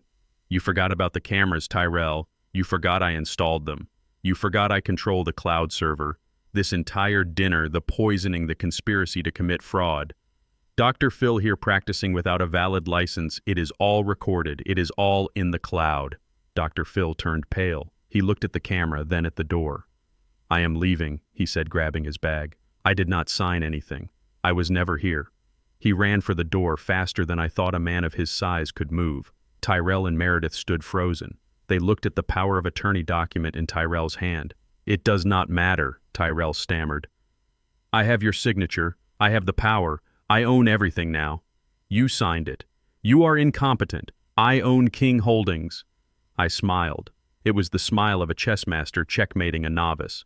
You do own King Holdings, Tyrell, I said. Congratulations. You now have full legal authority over an empty shell company that currently owes the IRS about $50,000 in back taxes and penalties from a bad merger in the 90s. I transferred the real assets, the house, the cash, the investments to a new irrevocable trust this morning. You did not steal my fortune, son. You stole my debt. Tyrell looked at the paper in his hand. He looked at Meredith. He looked at me. What he whispered.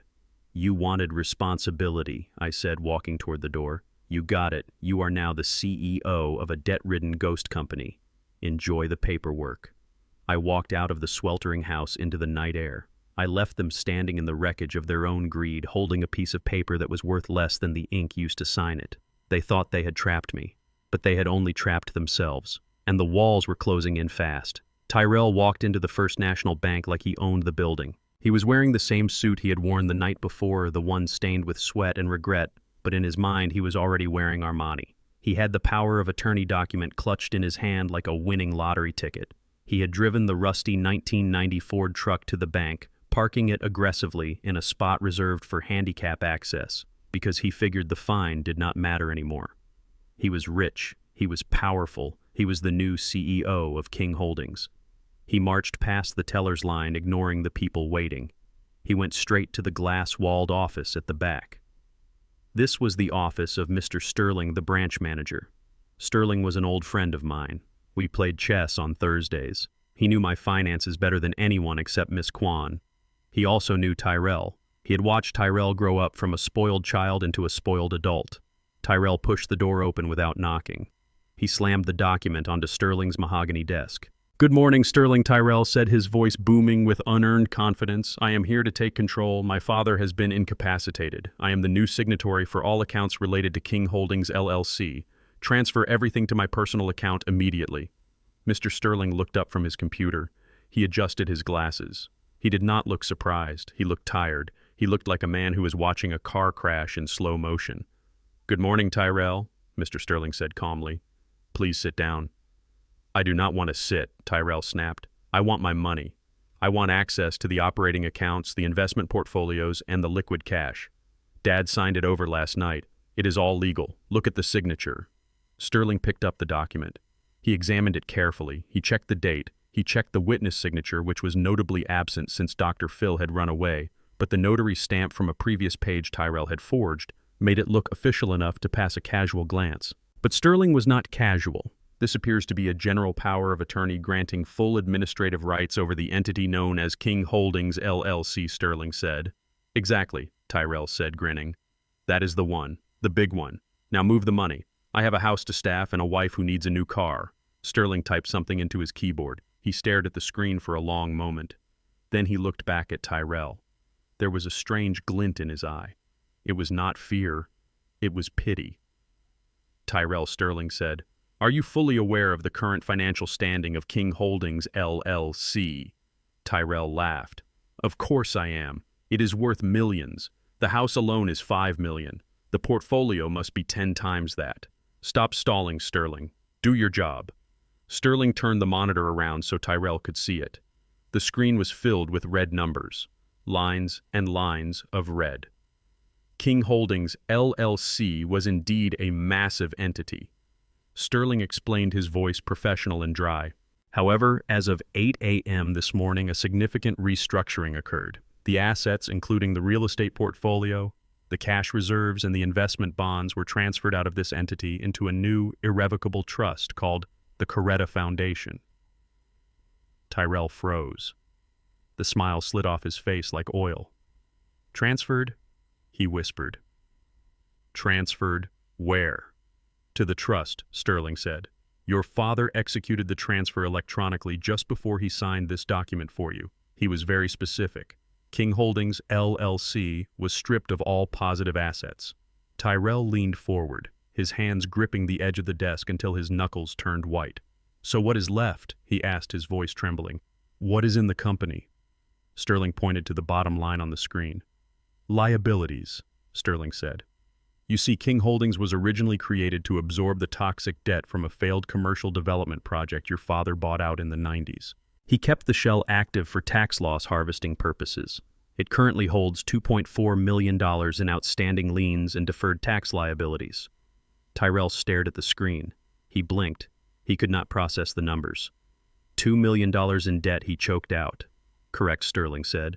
And since you just presented a document claiming full legal responsibility for this entity, and since you demanded to take control, you have effectively assumed personal liability for managing this debt.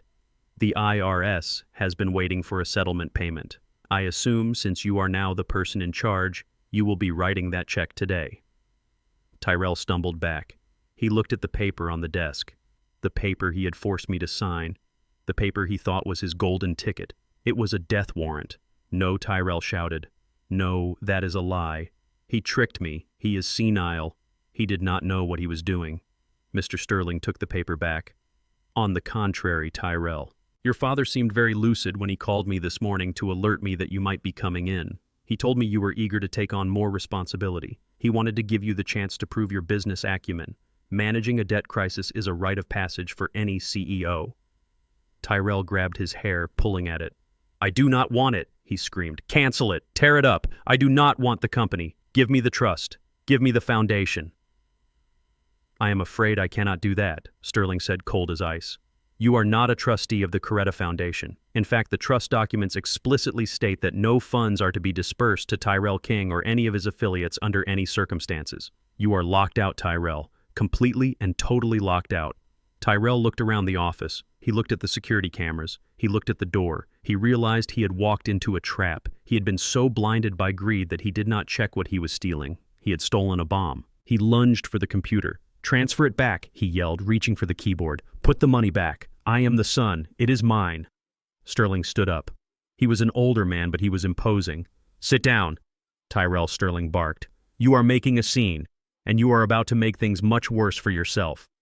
Tyrell was breathing hard, his chest heaving. He looked wild.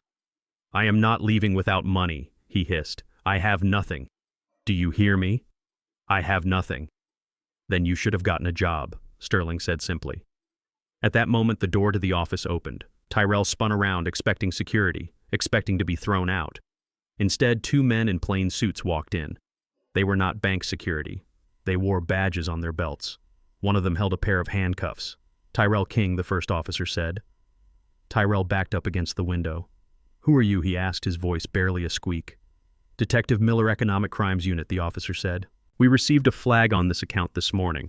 An attempt to access funds using a fraudulent instrument obtained through coercion and elder abuse. Tyrell looked at Sterling. You called the cops? He gasped. I did not have to, Sterling said. The system did it automatically. When you try to take over a corporate account with a document that has been flagged for duress, it triggers a silent alarm. Your father protects his assets, Tyrell. He protects them from everyone, even you. No, Tyrell shouted. I did not coerce him. He gave it to me. We had dinner. He signed it. We have the video footage from the dinner, Tyrell, the detective said. Your father uploaded it to the cloud. We saw the powder in the drink. We saw the threats. We saw the fake doctor. We have it all. Tyrell's legs gave out. He slid down the glass wall until he hit the floor. He sat there looking up at the men who were about to end his life. He knew Tyrell whispered. He knew the whole time. He played you, son, the detective said, pulling Tyrell to his feet. He gave you exactly enough rope to hang yourself, and you tied the knot perfectly. They spun him around. Tyrell did not resist. He was in shock. He felt the cold steel of the handcuffs click around his wrists. The sound was loud in the quiet office. It was the sound of finality. "You are under arrest for attempted bank fraud conspiracy to commit theft and elder abuse," the detective recited. "You have the right to remain silent." Tyrell was marched out of the office. He walked past the line of customers. He walked past the tellers who were watching with wide eyes. He walked past the ATM machine where he had tried to withdraw cash an hour ago. He was led out into the bright sunlight. He saw the rusty Ford truck parked in the handicap spot. He saw a tow truck backing up to it. Even the truck was getting taken away. I was not there, but I watched the security feed from the bank lobby on my laptop. I saw my son in handcuffs. I saw the look of utter devastation on his face. It did not feel like a victory. It felt like an amputation. I had cut off a part of myself to save the rest. I had sacrificed my son to save my soul. I closed the laptop. The silence in the cottage was heavy. Tyrell was going to jail. Meredith was at the mansion, probably trying to sell the silverware. Leo was gone. The empire of King Holdings was safe. The money was secure, but the family was dead. I stood up and walked to the window. I looked out at the sprawling estate. It was beautiful. It was majestic. And it was empty. I had ended the convenience. I had ended the entitlement. But I had also ended the hope that maybe, just maybe, he would change on his own. He did not change. He doubled down. And now he was paying the price. I picked up my phone. I dialed Miss Kwan. "It is done," I said when she answered. "Is he in custody?" she asked. "Yes," I said. "What is the next step, Mr. King? Do you want to post bail?" I looked at the empty driveway. I thought about the poison in the tea. I thought about the eviction notice. I thought about the look on his face when he told me to disappear. "No," I said. "Let him sit there. Let him sit in a cell where the lights stay on but the door stays locked. Let him think about what he did. We will discuss bail in a week, maybe 2. I hung up. I had taught him a lesson about money. Now he needed a lesson about time. And prison time moves slower than any other time on earth. It was time for Tyrell to learn patience. While my son was being fingerprinted and photographed like a common criminal at the county jail, Meredith was busy committing a felony of her own back at the estate. I sat in my temporary office a few miles away watching the security feed on my monitor. The connection was crystal clear. I could see the sweat glistening on her forehead. I could see the manic desperation in her eyes. She did not know Tyrell had been arrested. She did not know her husband was currently trading his designer suit for an orange jumpsuit. She thought he was at the bank securing their fortune. She thought she was just doing her part to secure the backup plan. She was inside my guest cottage. She had broken the window in the back door to get in. She was tearing the place apart. She pulled books off the shelves. She ripped the cushions off the sofa. She was looking for cash. She was looking for gold. She was looking for anything she could pawn or steal to keep her illusion of a life afloat for a few more days. She finally found what she was looking for in the closet. I had a wall safe installed behind a row of my old work coats. It was not a high-tech digital safe. It was an old, heavy steel box with a dial combination. I kept it there not because I possessed stacks of money, but because I possessed memories. Meredith did not know the combination, but she did not care about subtlety. She had gone to my workshop in the garage and found an angle grinder. It was a heavy industrial tool I used for cutting steel pipe. She dragged it into the bedroom, the extension cord trailing behind her like a long orange snake. She plugged it in. She put on a pair of my safety goggles, which looked ridiculous over her designer sunglasses. She revved the tool. The sound was deafening even through the speakers of my laptop. A high-pitched scream of metal on metal. Sparks flew. They showered over her expensive shoes. They scorched the carpet. She did not stop. She pressed the grinding wheel against the hinges of the safe with a ferocity that was terrifying to watch. She was not a woman anymore. She was a creature of pure greed. She was cutting through steel to get to the heart of what she thought I was. It took her 20 minutes, the room filled with the smell of burnt metal and ozone. Finally, the top hinge gave way with a loud crack, then the bottom one. The heavy door of the safe clattered onto the floor. Meredith dropped the grinder. She was panting heavily. Her hands were black with soot. She fell to her knees in front of the open safe. She reached inside, her fingers trembling with anticipation. She expected to find stacks of $100 bills. She expected to find diamonds. She expected to find the secret hoard of a miser. She pulled out the contents. There was no cash. There were no jewels. There was only a stack of documents bound together with a rubber band and a few leather-bound notebooks. She threw them on the floor in frustration. She reached back in, feeling around the corners of the steel box. Nothing. It was empty. "Where is it?" she screamed at the empty metal box. "Where is the money, you old hoarder?" She grabbed the stack of papers she had discarded. She started ripping through them, looking for a bank book, looking for an account number, looking for anything that had a dollar sign on it. She scattered the papers across the floor. Then something caught her eye. It was a thick document with a gold seal on the front. The paper was heavy and textured. It looked official. It looked important. She picked it up. She wiped the soot from her hands onto her dress and opened the document. I zoomed in with the camera. I knew exactly what she was holding. It was United States Patent Number 452901, dated 1985. Meredith frowned. She read the title. High-pressure hydraulic stabilization valve for heavy armored vehicles. She flipped the page. She saw the technical drawings, complex schematics of fluid dynamics and mechanical engineering. At the bottom of every page was the name of the inventor, Marshall King. She picked up another document. It was a letter. The letterhead was embossed with the seal of the United States Department of Defense. Dear Mr. King, the letter read, on behalf of the Procurement Division, we are pleased to inform you that your prototype has exceeded all performance metrics in field testing. The stabilization offered by your valve system will revolutionize the operational capacity of our ground transport units. We are prepared to move forward with the exclusive licensing contract as discussed. Meredith stopped breathing. She read the date on the letter, 1986. She picked up a third document. It was a royalty statement from a defense contractor. It was dated last year. It listed the number of units manufactured. It listed the royalty per unit. And at the bottom, it listed the annual payout, $3.2 million. Meredith gasped. The paper shook in her hands. She looked at the number again. She counted the zeros. She thought I was a mechanic. She thought I fixed transmissions on old Fords. She thought the grease under my fingernails came from changing oil for $20 an hour. She did not know the grease came from my own workshop where I spent 40 years perfecting hydraulic systems for the military.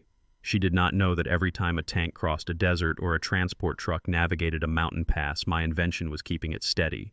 She did not know that the dirty old man in the guest house was a silent titan of industry. She grabbed one of the leather notebooks. She opened it. It was not a diary. It was a ledger. It contained handwritten notes of every investment I had made since 1990, real estate, tech startups, municipal bonds. She turned the pages frantically. She saw the entry for the estate she was standing on. Paid in full cash 1998. She saw the entry for the building where Tyrell's fake marketing firm rented office space. Owner Marshall King. She saw the entry for the private island in the Caribbean I bought 10 years ago and never visited because I was too busy raising her husband. Meredith sat back on her heels. The realization hit her like a physical blow. She looked around the modest guest cottage. She looked at the simple furniture. She looked at the work clothes hanging in the closet. It was all a choice. I was not poor. I was not struggling. I was not a burden. I was eccentric. I was a billionaire who chose to live like a monk because I valued peace over possessions. And she had treated me like a dog. She remembered every insult. She remembered making me sit at the back of the restaurant. She remembered laughing when I poured the tea into the plant. She remembered telling me to disappear. She looked at the patent document in her hand. That single piece of paper was worth more than her entire life. It was worth more than her parents' lives. It was worth more than the fake status she tried so hard to project. She started to cry. It was not a cry of sadness. It was a cry of pure, agonizing regret. She had been living with a winning lottery ticket in her pocket, and she had used it to wipe her shoes. She had called me stupid. She had called me slow. She had called me useless. And all the while I had been the smartest person in the room. I had invented the very ground she walked on. She grabbed her phone. Her fingers were slippery with sweat and soot. She dialed Tyrell. She needed to tell him. She needed to tell him to stop. She needed to tell him to come back. She needed to tell him to get on his knees and beg. Tyrell, pick up, she screamed at the phone. Pick up, you idiot. We made a mistake.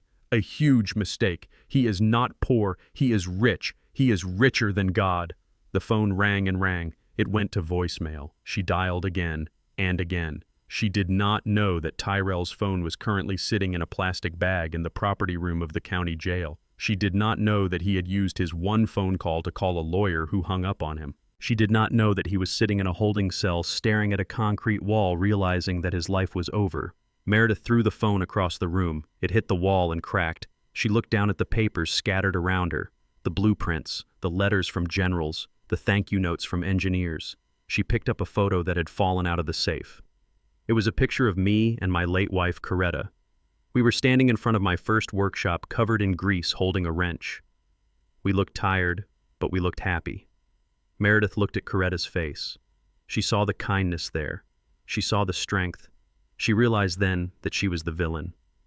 In her own story, she had cast herself as the princess trapped by an ogre.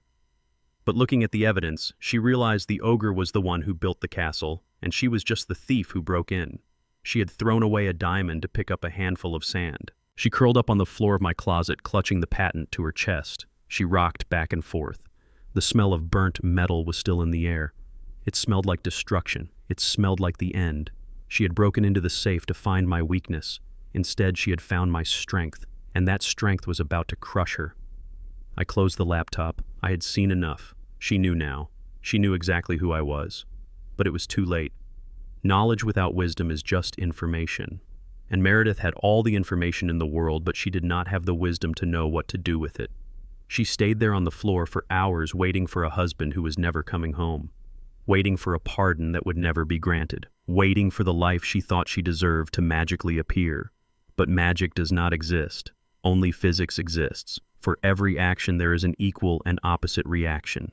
They had pushed me, and now the physics of their world was pushing back, hard. I signed the waiver to drop the charges temporarily, not because I had forgiven him, but because the lesson was incomplete. A night in jail teaches you about confinement, but it does not teach you about consequence. Tyrell needed to see his empire crumble in the light of day. He walked out of the county detention center at 8 in the morning, wearing the same ruined suit smelling of stale sweat and despair. He did not call me. He did not call his wife. He did the one thing a desperate man with a crumbling ego does. He went for the money. I tracked him via the location data on his phone, which was still part of the family plan I paid for. He took a cab straight to the downtown district where King Marketing rented a penthouse office suite. It was a space I had advised him against leasing 5 years ago. It was too big, too expensive, and entirely unnecessary for a company that had only 3 real clients.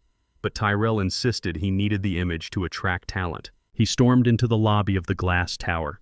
The security guard tried to stop him because he looked like a vagrant, but Tyrell flashed his building pass. He rode the elevator to the 30th floor. I could imagine his internal monologue. He was thinking that if he could just get to the corporate accounts, he could drain the operating capital. He could take the payroll funds, the tax reserves, the client retainers. He could grab a few $100,000 and run. He was willing to burn his employees and his reputation just to keep himself afloat. He burst through the double glass doors of King Marketing, expecting to see the bustle of his 20 employees. He expected to hear phones ringing and keyboards clacking. He expected to see the hive of activity that validated his existence as a CEO. Instead, he found silence. The office was empty. The lights were off. The ergonomically designed chairs were pushed in. The desks were cleared of personal items. It looked like a ghost ship. Tyrell ran to the main floor. He looked into the cubicles. Nothing. He ran to the conference room. Empty. "Where is everyone?" he shouted into the void. He ran to his office. The door was unlocked. He rushed to his desk and woke up his computer. He needed to access the online banking portal. He typed in his password. His hands were shaking so badly he messed it up twice. Finally, he got in. He clicked on the Accounts tab. He expected to see the quarterly injection of capital that usually arrived around this time. He expected to see the client retainer from his biggest account, a tech firm that paid $50,000 a month. The screen loaded. Balance $0.00. Tyrell clicked refresh. He clicked it again and again, as if the mouse button was a pump that could draw water from a dry well. "No," he whispered. "This is impossible." The transfer was scheduled. He grabbed his desk phone to call his CFO, a man named Greg who had been with him since the beginning. The line was dead. There was no dial tone. He pulled out his cell phone and dialed Greg. It went straight to voicemail. He dialed the number for the tech firm, his biggest client. "This is Tyrell King," he said, his voice rising in panic. "I need to speak to the director of marketing. It is urgent." "Tyrell," a cold voice answered. "This is the legal department. We were instructed to inform you that our contract with King Marketing was terminated effective this morning due to insolvency and breach of trust. Do not contact us again." The line went dead. Tyrell dropped the phone. He stood in the center of his office, spinning around, looking for something, anything that made sense. His awards on the wall were just plastic. His expensive furniture was just leased. His company was a hologram. Then he saw it. The door to the boardroom at the far end of the hall was slightly ajar. A light was on inside. Tyrell ran toward it. He pushed the door open. I was sitting at the head of the long marble table. I had a cup of coffee in front of me and a single file folder. I was wearing my vintage suit, the one he hated. I looked calm. I looked like I belonged there. Dad Tyrell gasped.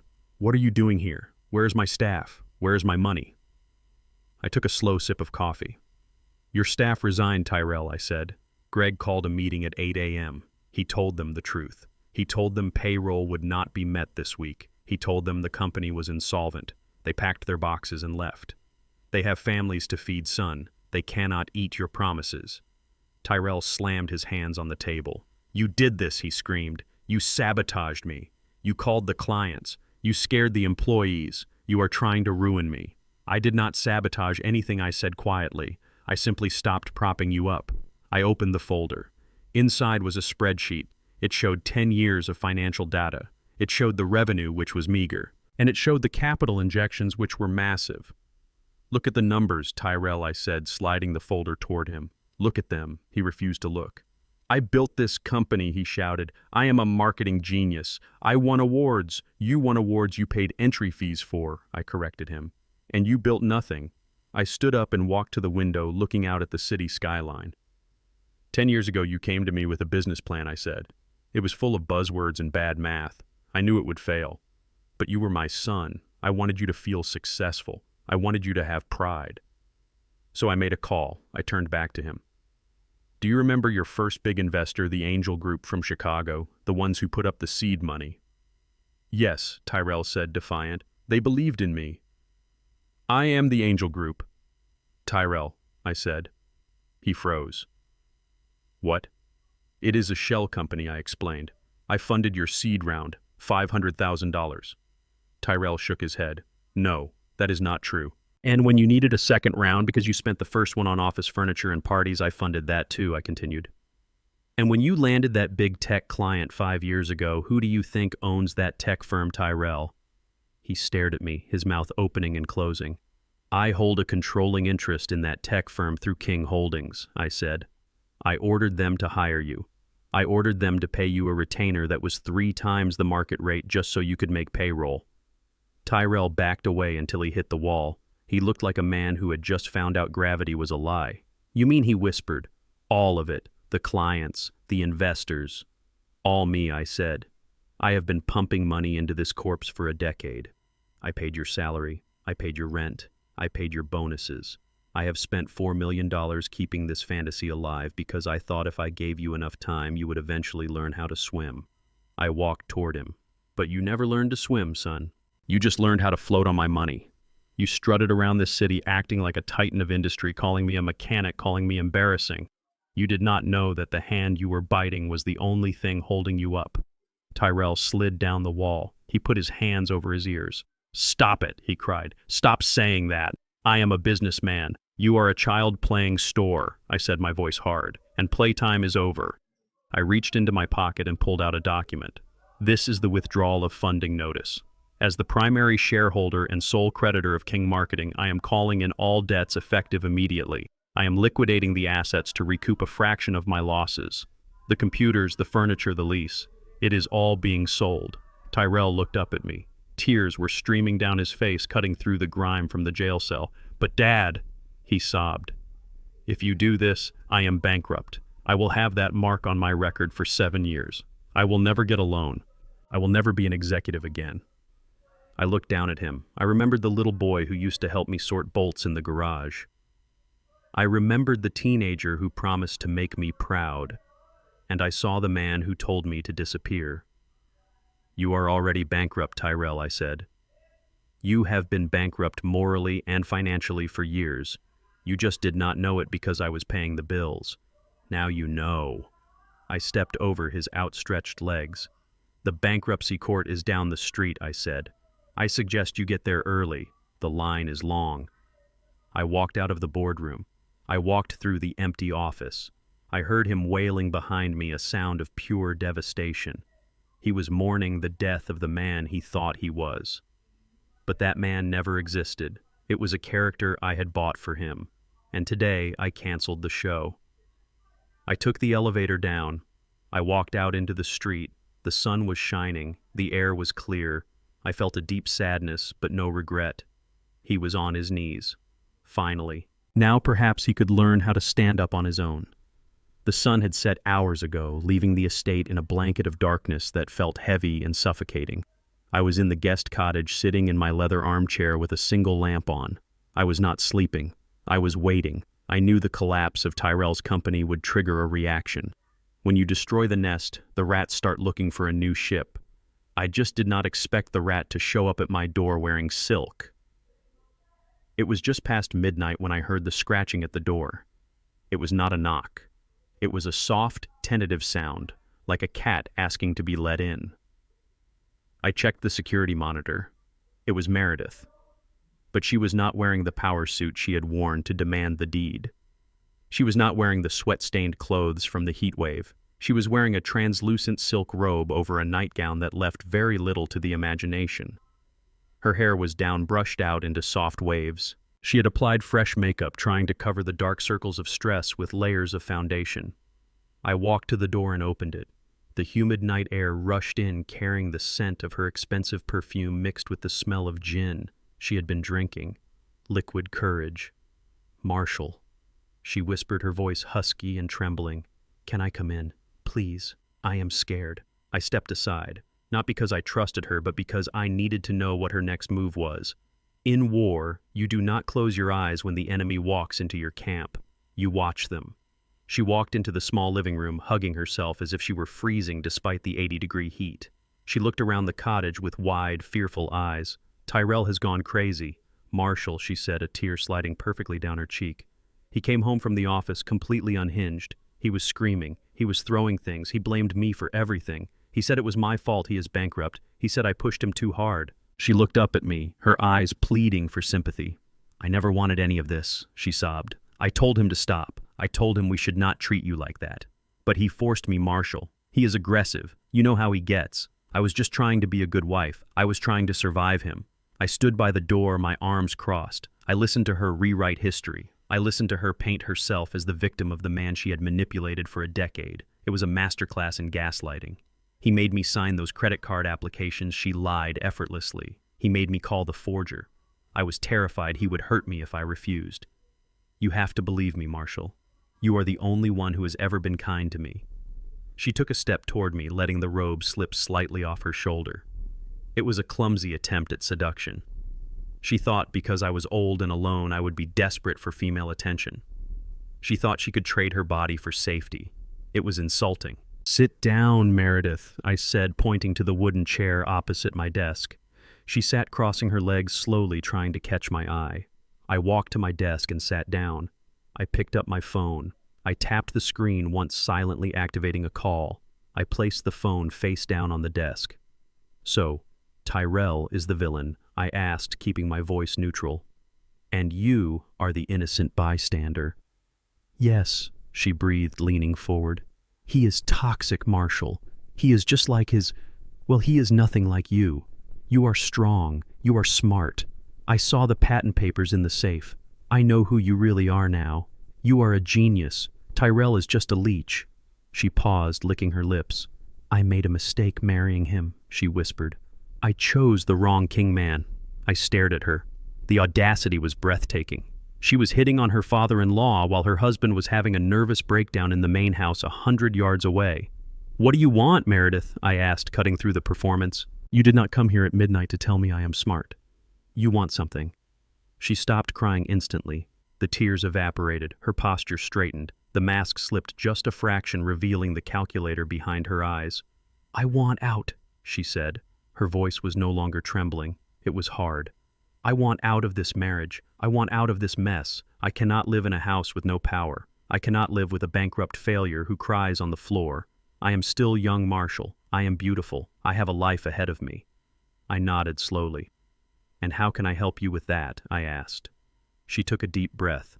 She looked at the patent documents still scattered on the floor where she had left them days ago. She did the math in her head. "I know you have money," she said. "Real money. Millions." I saw the statements. She leaned in, her eyes locking onto mine. Give me $500,000, she said. I raised an eyebrow.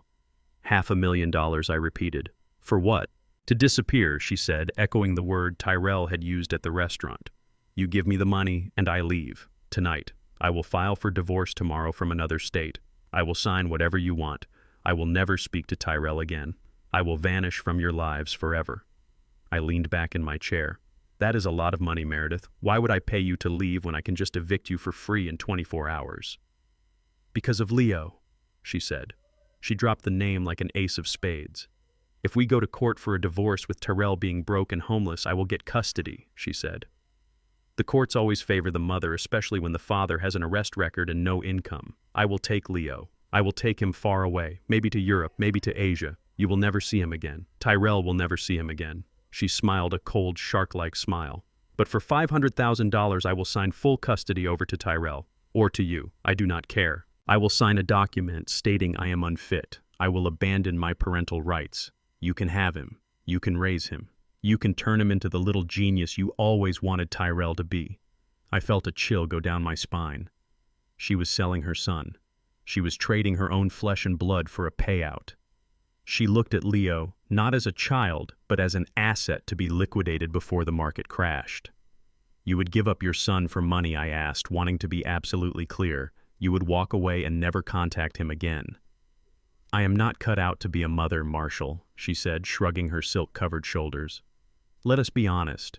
I like the idea of a child more than the reality. He is expensive. He is needy. And frankly, he reminds me of Tyrell. I want a fresh start. With 500 grand, I can start a business in LA or Miami. Leo is better off with you anyway. You have the resources. She reached across the desk, her hand hovering over mine. It is a win-win, Marshall. You get your grandson. You get rid of me, and I get a chance to survive. Just write the check, or transfer it. I know you can do it right now on that laptop. I looked at her hand. Manicured, smooth. The hand that had slapped my face at the wedding. The hand that had signed the fake credit card applications. The hand that was now selling a 10-year-old boy. I looked down at my phone, which was still face down on the desk. The call timer was running. Is that your final offer, Meredith? I asked. $500,000 for the boy and the divorce.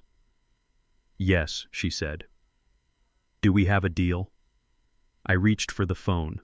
I turned it over. The screen was glowing. The speakerphone icon was lit up. Did you get all that? Tyrell, I asked loudly. Meredith froze. Her eyes went to the phone, her face drained of color, turning a sickly shade of gray. From the speaker came a sound I will never forget. It was a howl, a guttural, animalistic scream of pure betrayal. It sounded like a wounded beast dying in a trap. You monster, Tyrell screamed through the tiny speaker. His voice was distorted by sobbing and rage. You evil witch! You are selling my son! You are selling Leo! Meredith jumped up from the chair, knocking it over. She backed away from the desk, clutching her robe. You set me up! She hissed at me. You old snake! I did not set you up, Meredith, I said, standing up. I just turned on the light. You are the one who showed us what was in the dark. Tyrell was still screaming on the phone. I blamed him, Meredith. I blamed my father. I fought him for you. I went to jail for you. I lost everything for you. And you blame me. You say I forced you, and now you sell our child. I am going to kill you. Do you hear me? If I see you, I will kill you. Meredith looked at the door, then at me. Terror was replacing the greed in her eyes. She realized she had just burned the last bridge she had. She had admitted to extortion. She had admitted to lying. And she had destroyed her marriage in front of a witness. Marshall. Please, she stammered, reaching out a hand. I was desperate. I did not mean it. I was just trying to negotiate. Negotiate, I said, my voice dropping to a whisper that was colder than absolute zero. You do not negotiate with human lives, Meredith. You do not put a price tag on a child. I walked around the desk. She backed up until she hit the wall. I do not buy people, I said, looking down at her. And I certainly do not pay ransom to kidnappers. You have nothing to sell me, Meredith. You have no leverage. You have no power. You are just a woman standing in a stranger's house in her underwear begging for scraps. Get out, I said. Marshall, please. She cried, tears streaming down her face again, but this time they were real tears of fear. Tyrell will hurt me. I cannot go back there. That is between you and your husband, I said. You wanted independence. Go find it. I opened the door. Get out of my house. She looked at me one last time, hoping for a shred of the kindness I had shown her for 10 years, hoping the old fool would return. But the old fool was dead. She ran. She ran out of the cottage into the dark heat of the night. She ran toward the main house where the man she had betrayed was waiting for her. I picked up the phone. Tyrell was no longer screaming. He was sobbing quietly, broken sounds of a man whose soul had been scooped out. Tyrell, I said. Dad, he whispered. I heard it. I heard it all. I know, son, I said. I wanted you to hear it. I wanted you to know who was sleeping next to you. I am sorry, Dad, he wept. I am so sorry. You were right. About everything. We will talk later, I said. Right now you have a wife coming home, and I suggest you call the police before you do something that will put you in prison for the rest of your life. Let her go, Tyrell. Let her run. She is not worth a prison sentence. I hung up the phone. I walked to the window. I watched the shadows moving in the main house. I saw a flashlight beam cutting through the darkness. I saw figures moving. The storm had finally broken. The lies were washed away. All that was left was the wreckage, and in the morning I would have to start cleaning it up. But for tonight I locked the door. I turned off the light, and I sat in the dark listening to the silence of a victory that felt a lot like mourning. Tyrell ran from my guest cottage like a man possessed. He did not run like an athlete. He ran like a wounded animal, crashing through the meticulously landscaped hedges I paid for, stumbling over the cobblestones. I watched him go. I did not follow him immediately. I picked up my tablet and switched the camera feed to the main house living room. I needed to witness the end of the dynasty he thought he was building. He burst through the front door of the mansion. Meredith had just arrived back from her failed negotiation with me. She was standing in the foyer, shaking, trying to pour herself a drink in the dark. She dropped the glass when Tyrell slammed the door so hard the frame cracked.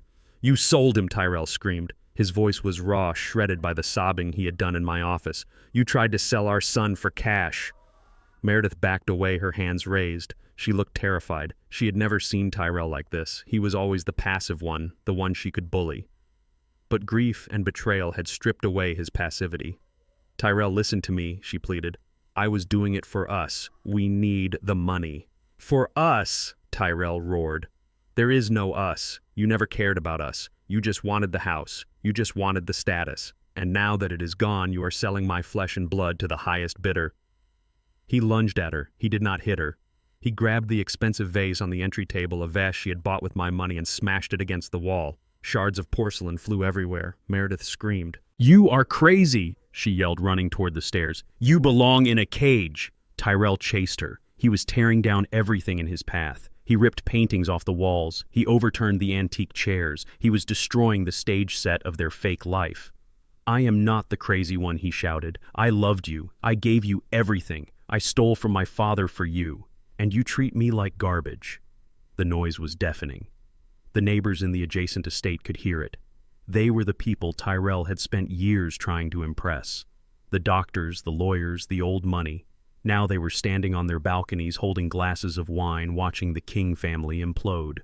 I saw the flashing lights reflect off the living room windows before I heard the sirens. Someone had called the police. Again. 2 officers burst through the open front door. They found Tyrell at the bottom of the stairs, sobbing uncontrollably, surrounded by the wreckage of his marriage. Meredith was at the top of the stairs, screaming that he was trying to kill her. It was a scene of utter degradation. The police handcuffed Tyrell not because he had hurt her, but because he was incoherent with rage and they needed to secure the scene. They dragged him out to the patrol car. I walked out to the edge of my porch. I saw the neighbors holding up their phones. They were filming. The downfall of Tyrell King was being live-streamed to the very social circles he desperately wanted to join. He was finally famous, but not in the way he wanted. The police did not take him to jail this time. They saw a domestic dispute, a broken man, and a hysterical woman. They issued a citation for disturbing the peace and ordered him to take a walk to cool off. They told Meredith to stay in the house and lock the door, but Meredith did not stay. As soon as the police lights faded into the distance, Meredith went into overdrive. She knew she had burned her bridges. She knew Tyrell would never forgive her. She knew I would never pay her. She had one option left: looting. I watched on the monitor as she ran into the master bedroom. She pulled a large suitcase from the closet. She did not pack clothes. She did not pack toiletries. She went straight to the wall safe hidden behind a painting. She knew the combination to this one. It was her birthday. She opened it. Inside was the jewelry box Tyrell had given her over the years. Inside were the pieces she believed were family heirlooms passed down from my wife, Coretta. There was the diamond necklace Tyrell gave her for their 5th anniversary. There were the pearl earrings she wore to the wedding. There was the emerald ring she claimed was worth $50,000. She dumped them all into her bag. Her hands were shaking with greed. She looked at the sparkling stones and I could see the calculation in her eyes. She thought she was holding her retirement fund. She thought she was holding her ticket to a new life in Miami. She did not know the truth. Years ago, when Tyrell first started bringing Meredith around, I saw the way she looked at jewelry. I saw the hunger. So I made a decision. I took Coretta's real collection, the pieces I had bought for her when my first big patent check cleared, and I put them in a safety deposit box in Zurich. Then I had replicas made. High-quality replicas. The diamonds were cubic zirconia. The emeralds were colored glass. The gold was plated. They looked real enough to fool a social climber, but they would not fool a pawnbroker. Meredith was stealing costume jewelry. She was robbing a prop house. She zipped up the bag. She looked around the room one last time.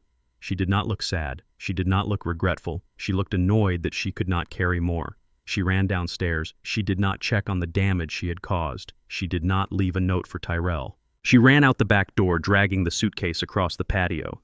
She disappeared into the darkness, heading toward the main road where she had presumably called a taxi with the last few dollars on a hidden credit card I did not know about. She was gone. She vanished into the night, clutching a bag of glass and lies. I watched her go. I felt a strange sense of relief. The parasite had detached itself. The host was damaged, but he would survive. An hour later, Tyrell returned. He walked up the driveway, his head hanging low. The adrenaline had worn off, leaving him empty. He walked into the dark, silent house. He called her name once. Meredith. There was no answer, just the echo of his own voice bouncing off the high ceilings. He walked through the debris in the living room. He walked up the stairs. He went into the bedroom. He saw the open safe. He saw the empty jewelry box on the floor. He understood. He walked back downstairs. He went to the kitchen. He opened the refrigerator, but the light did not come on. The food inside was warm. He grabbed a bottle of water. It was lukewarm. He sat down on the floor in the middle of the kitchen, the same spot where he had plotted against me just 48 hours ago. The darkness was absolute now. The moon was hidden behind clouds. He started to cry. It was not the angry, screaming cry from before. It was a soft, broken whimpering. It was the sound of a child who wakes up from a nightmare and realizes he is alone. "Mom," he whispered. "Mom, where are you?" He was calling for Coretta. He was calling for the mother who had died before she could see him become this. He was calling for the only person who had ever loved him without condition besides me. "Mom, I messed up." He sobbed. "I messed everything up. I am sorry." I stood outside the kitchen window. I was hidden by the bushes. I could hear him clearly through the open window. My heart was breaking. Every instinct in my body told me to go inside, to pick him up, to hold him, to tell him it would be okay, to turn the lights back on and write a check and fix it all. But I could not. If I went in there now, I would be robbing him of the lesson. I would be interrupting the pain, and the pain was the only thing that could heal him. The pain was the fire burning away the rot. He needed to sit in the dark. He needed to feel the heat. He needed to know that no one was coming. I pressed my hand against the rough brick of the wall. I closed my eyes. "I am here, son," I whispered to the night. "I am right here. But you have to do this part alone." Tyrell curled up on the floor. He pulled his knees to his chest. He cried until he had no more tears. Then he just lay there staring into the blackness, waiting for a dawn that felt like it would never come. I watched over him until the sun began to crest the horizon. I was his guard. I was his father, but I was no longer his savior. He had to save himself. 3 months is enough time to break a habit, but it is also enough time to break a man. Tyrell was broken. I kept tabs on him, not to help him, but to ensure he did not starve. He was living in a studio apartment on the south side of the city, a place where the sirens wailed all night and the hallways smelled of boiled cabbage and stale cigarettes. He slept on a mattress on the floor because he had sold his furniture to pay the deposit. He had found a job. It was not in marketing. It was not in an office. He was working at a car wash called Sparkle City. It was a high-volume place where they churned out a clean car every 3 minutes. Tyrell was the guy who dried the rims. I drove by one Tuesday afternoon in my old truck just to see. I parked across the street. I saw him. He was wearing a neon yellow polo shirt that was 2 sizes too big and soaking wet. He was on his knees scrubbing the chrome wheels of a BMW. His hands, once manicured and soft, were red and chapped. His face was streaked with grease and sweat. I watched as his manager, a red-faced man named Buck, came storming out of the office. Buck was younger than Tyrell, maybe 25, but he held the power. He pointed a finger in Tyrell's face. "Hey, you missed a spot on the fender," Buck shouted loud enough for me to hear across the traffic. "You are lazy, do it again, and hurry up, the customer is waiting." Tyrell flinched. I saw his jaw tighten. In the old days, he would have thrown the rag down. He would have screamed, "Do you know who I am?" He would have threatened to sue. But the old Tyrell was dead. The new Tyrell just nodded. "Yes, boss," he said quietly. "I am sorry. I will fix it." He bent down and scrubbed harder. I saw the driver of the BMW watching him. It was a young woman on her phone, probably around Meredith's age. She looked at Tyrell with the same disdain Meredith used to look at waitstaff. She looked at him like he was invisible, like he was part of the machinery. Tyrell felt that look. I saw him shrink under it. He was tasting the bitter pill he had forced others to swallow for years.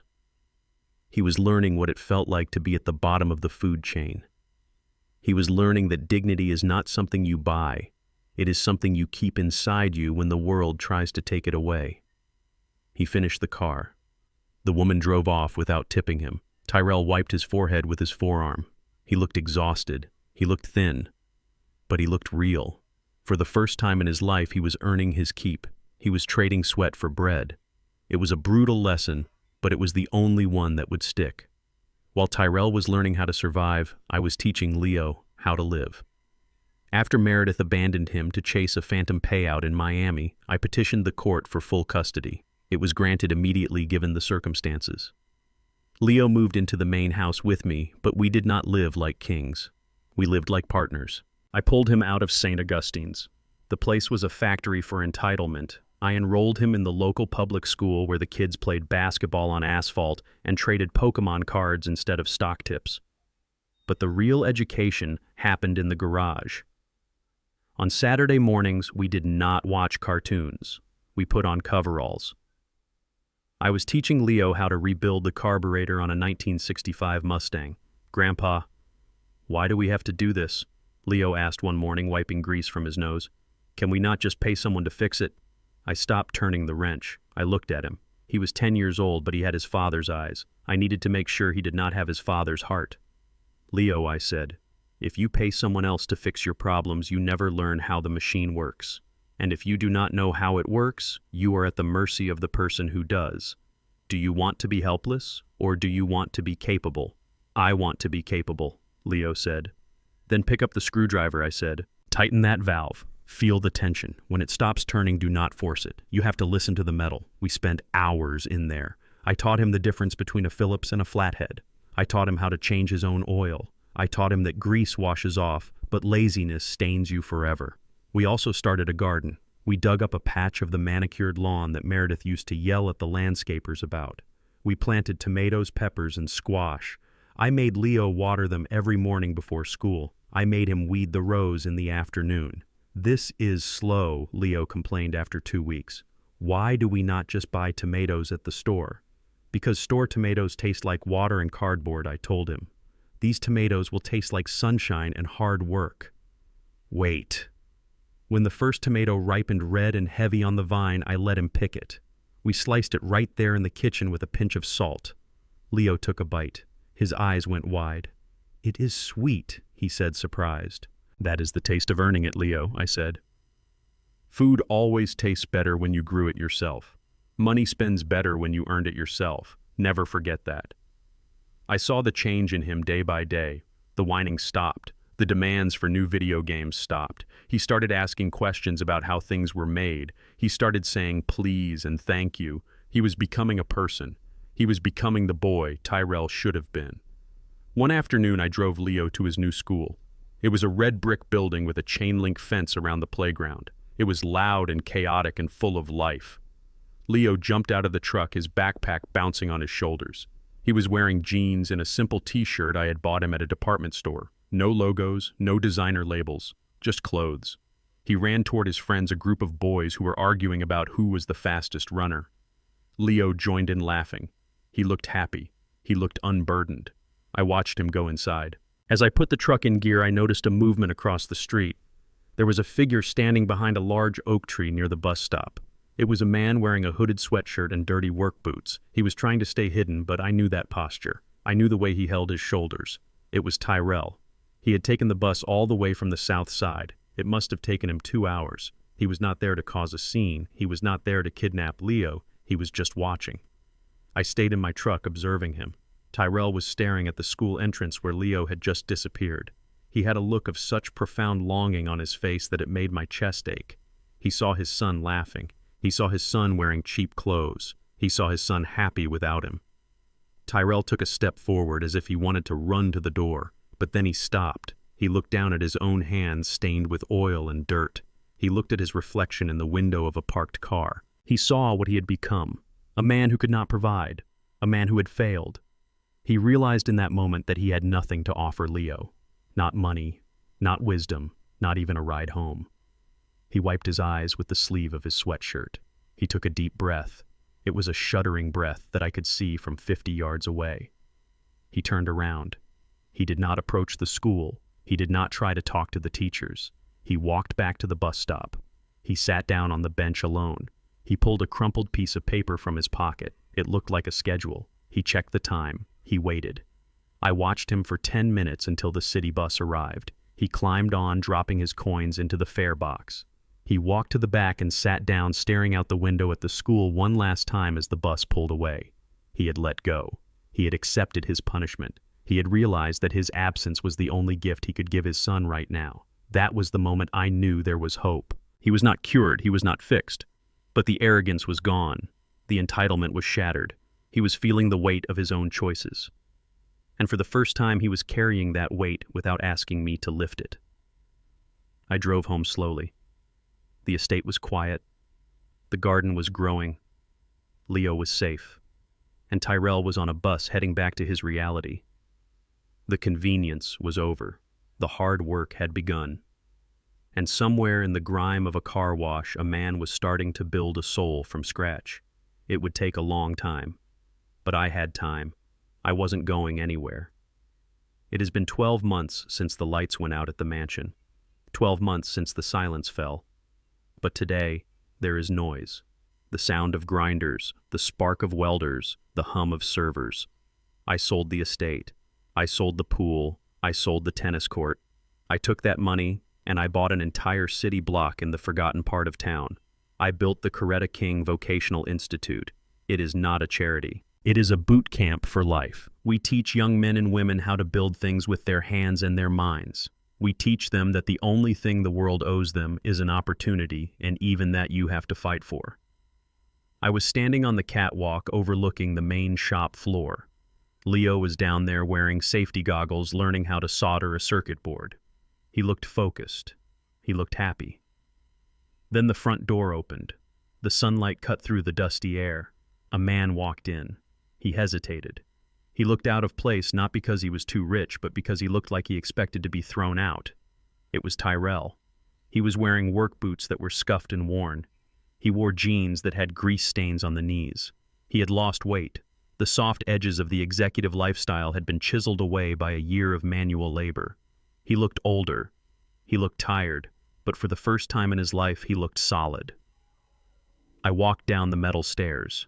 The clank of my boots announced my arrival. Tyrell looked up. He did not smile. He took off his baseball cap and held it in his hands. It was a gesture of respect I had never seen from him. "Dad," he said. His voice was rougher, deeper. "Hello, Tyrell," I said, stopping a few feet away. "I heard about this place," he said, looking around at the students. "It is incredible. Mom would have loved it." "Yes, she would have," I said. He looked down at his boots. He took a deep breath. "I am not here for money," he said quickly. "I know better than that now. and I am not here to complain. The car wash promoted me to shift manager last month. I can pay my own rent. That is good to hear, I said. Shift manager. That is responsibility. It is, he said. But it is not a career, and it is not building anything. He looked me in the eye. Dad, a year ago, I sat at a table and told you to disappear. I told you that you were a burden. I told you that you were embarrassing. He paused, fighting to keep his voice steady. I was wrong. I was so wrong. You were not the burden. I was. I was a weight you carried for 35 years. And when you finally put me down, I realized I could not stand on my own legs. I listened. I did not interrupt. This was his confession. I wanted you to disappear because you reminded me of what I was not. Tyrell continued. You were real. I was fake, and I hated you for it. But this last year, scrubbing cars, eating ramen, living in a box, I learned something. I learned that disappearing is easy. Staying is hard. He stepped closer. I want to stay Dad. I want to be part of something real. I want to know my son again. I want him to know me, not the guy in the suit, the guy who works. What are you asking for, Tyrell? I asked. A job, he said. Any job. I do not care what it is. I do not care what it pays. I just want to work here. I want to learn. I want to earn my way back. I looked at him. I saw the calluses on his hands. I saw the humility in his posture. He was not asking for a handout. He was asking for a chance. I looked over at the corner of the shop. There was a janitorial closet. It was open. Inside was a heavy industrial push broom. I walked over and grabbed it. I walked back to Tyrell. I held it out to him. We have a vacancy, I said. Custodial staff. You sweep the shop floor. You clean the bathrooms. You empty the trash. You are the first one in and the last one out. Tyrell looked at the broom. A year ago, he would have thrown it in my face. He would have been insulted. Now he looked at it like it was a lifeline. What does it pay? He asked. For the first month, nothing, I said. It is a probationary period. You prove you can show up. You prove you can do the work that no one else wants to do. You prove you are not too good to clean up another man's mess. If you last 30 days, we will talk about minimum wage. Tyrell reached out. He wrapped his rough hands around the wooden handle. He gripped it tight. I will take it, he said. Start now, I said. That corner by the welding station is a mess. Tyrell nodded. He put his cap back on. He turned and walked toward the corner. He did not hesitate. He did not look for an audience. He just started sweeping. I watched him. The rhythm of the broom against the concrete was a steady scratching sound. Scrape, scrape, scrape. It was the sound of erasing the past. Leo looked up from his soldering. He saw the new janitor. He squinted. Dad. Leo asked, his voice full of disbelief. Tyrell stopped. He leaned on the broom. He looked at his son. He was sweaty. He was dirty. He was a janitor. Hey, Leo, Tyrell said. He smiled. It was a real smile. It reached his eyes. What are you doing? Leo asked, standing up. I am working, son, Tyrell said. I am cleaning the floor. Leo looked at me. He looked back at Tyrell. He smiled too. Cool, Leo said. Make sure you get the metal shavings. They are sharp. I will, Tyrell said. Thanks for the tip. Tyrell went back to sweeping. Leo went back to soldering. I stood there on the shop floor. My heart was full. It was not the pride of a father who sees his son become a CEO. It was the pride of a father who sees his son become a man. I walked to the office door. I looked back one last time. The convenience was gone. The luxury was gone. The lies were gone. But for the first time in the history of the King family, we were all working. We were all building. We were all real. I nodded to myself. It was finished. And it was just beginning. We often mistake providing for our children with loving them. But when we give them everything without asking for anything in return, we rob them of their greatest asset, their own capability. I thought I was protecting Tyrell from the harshness of the world, but I was actually preventing him from becoming a man. True love isn't about making life easy. It's about making life meaningful. By taking away the safety net, I forced him to build his own wings. It was the hardest thing I ever did, but also the most necessary. You cannot buy character. You have to forge it in the fire of struggle. If you agree that tough love is sometimes the only way to save a family, hit that like button and subscribe for more stories of justice and redemption. Let me know in the comments, would you have done what I did?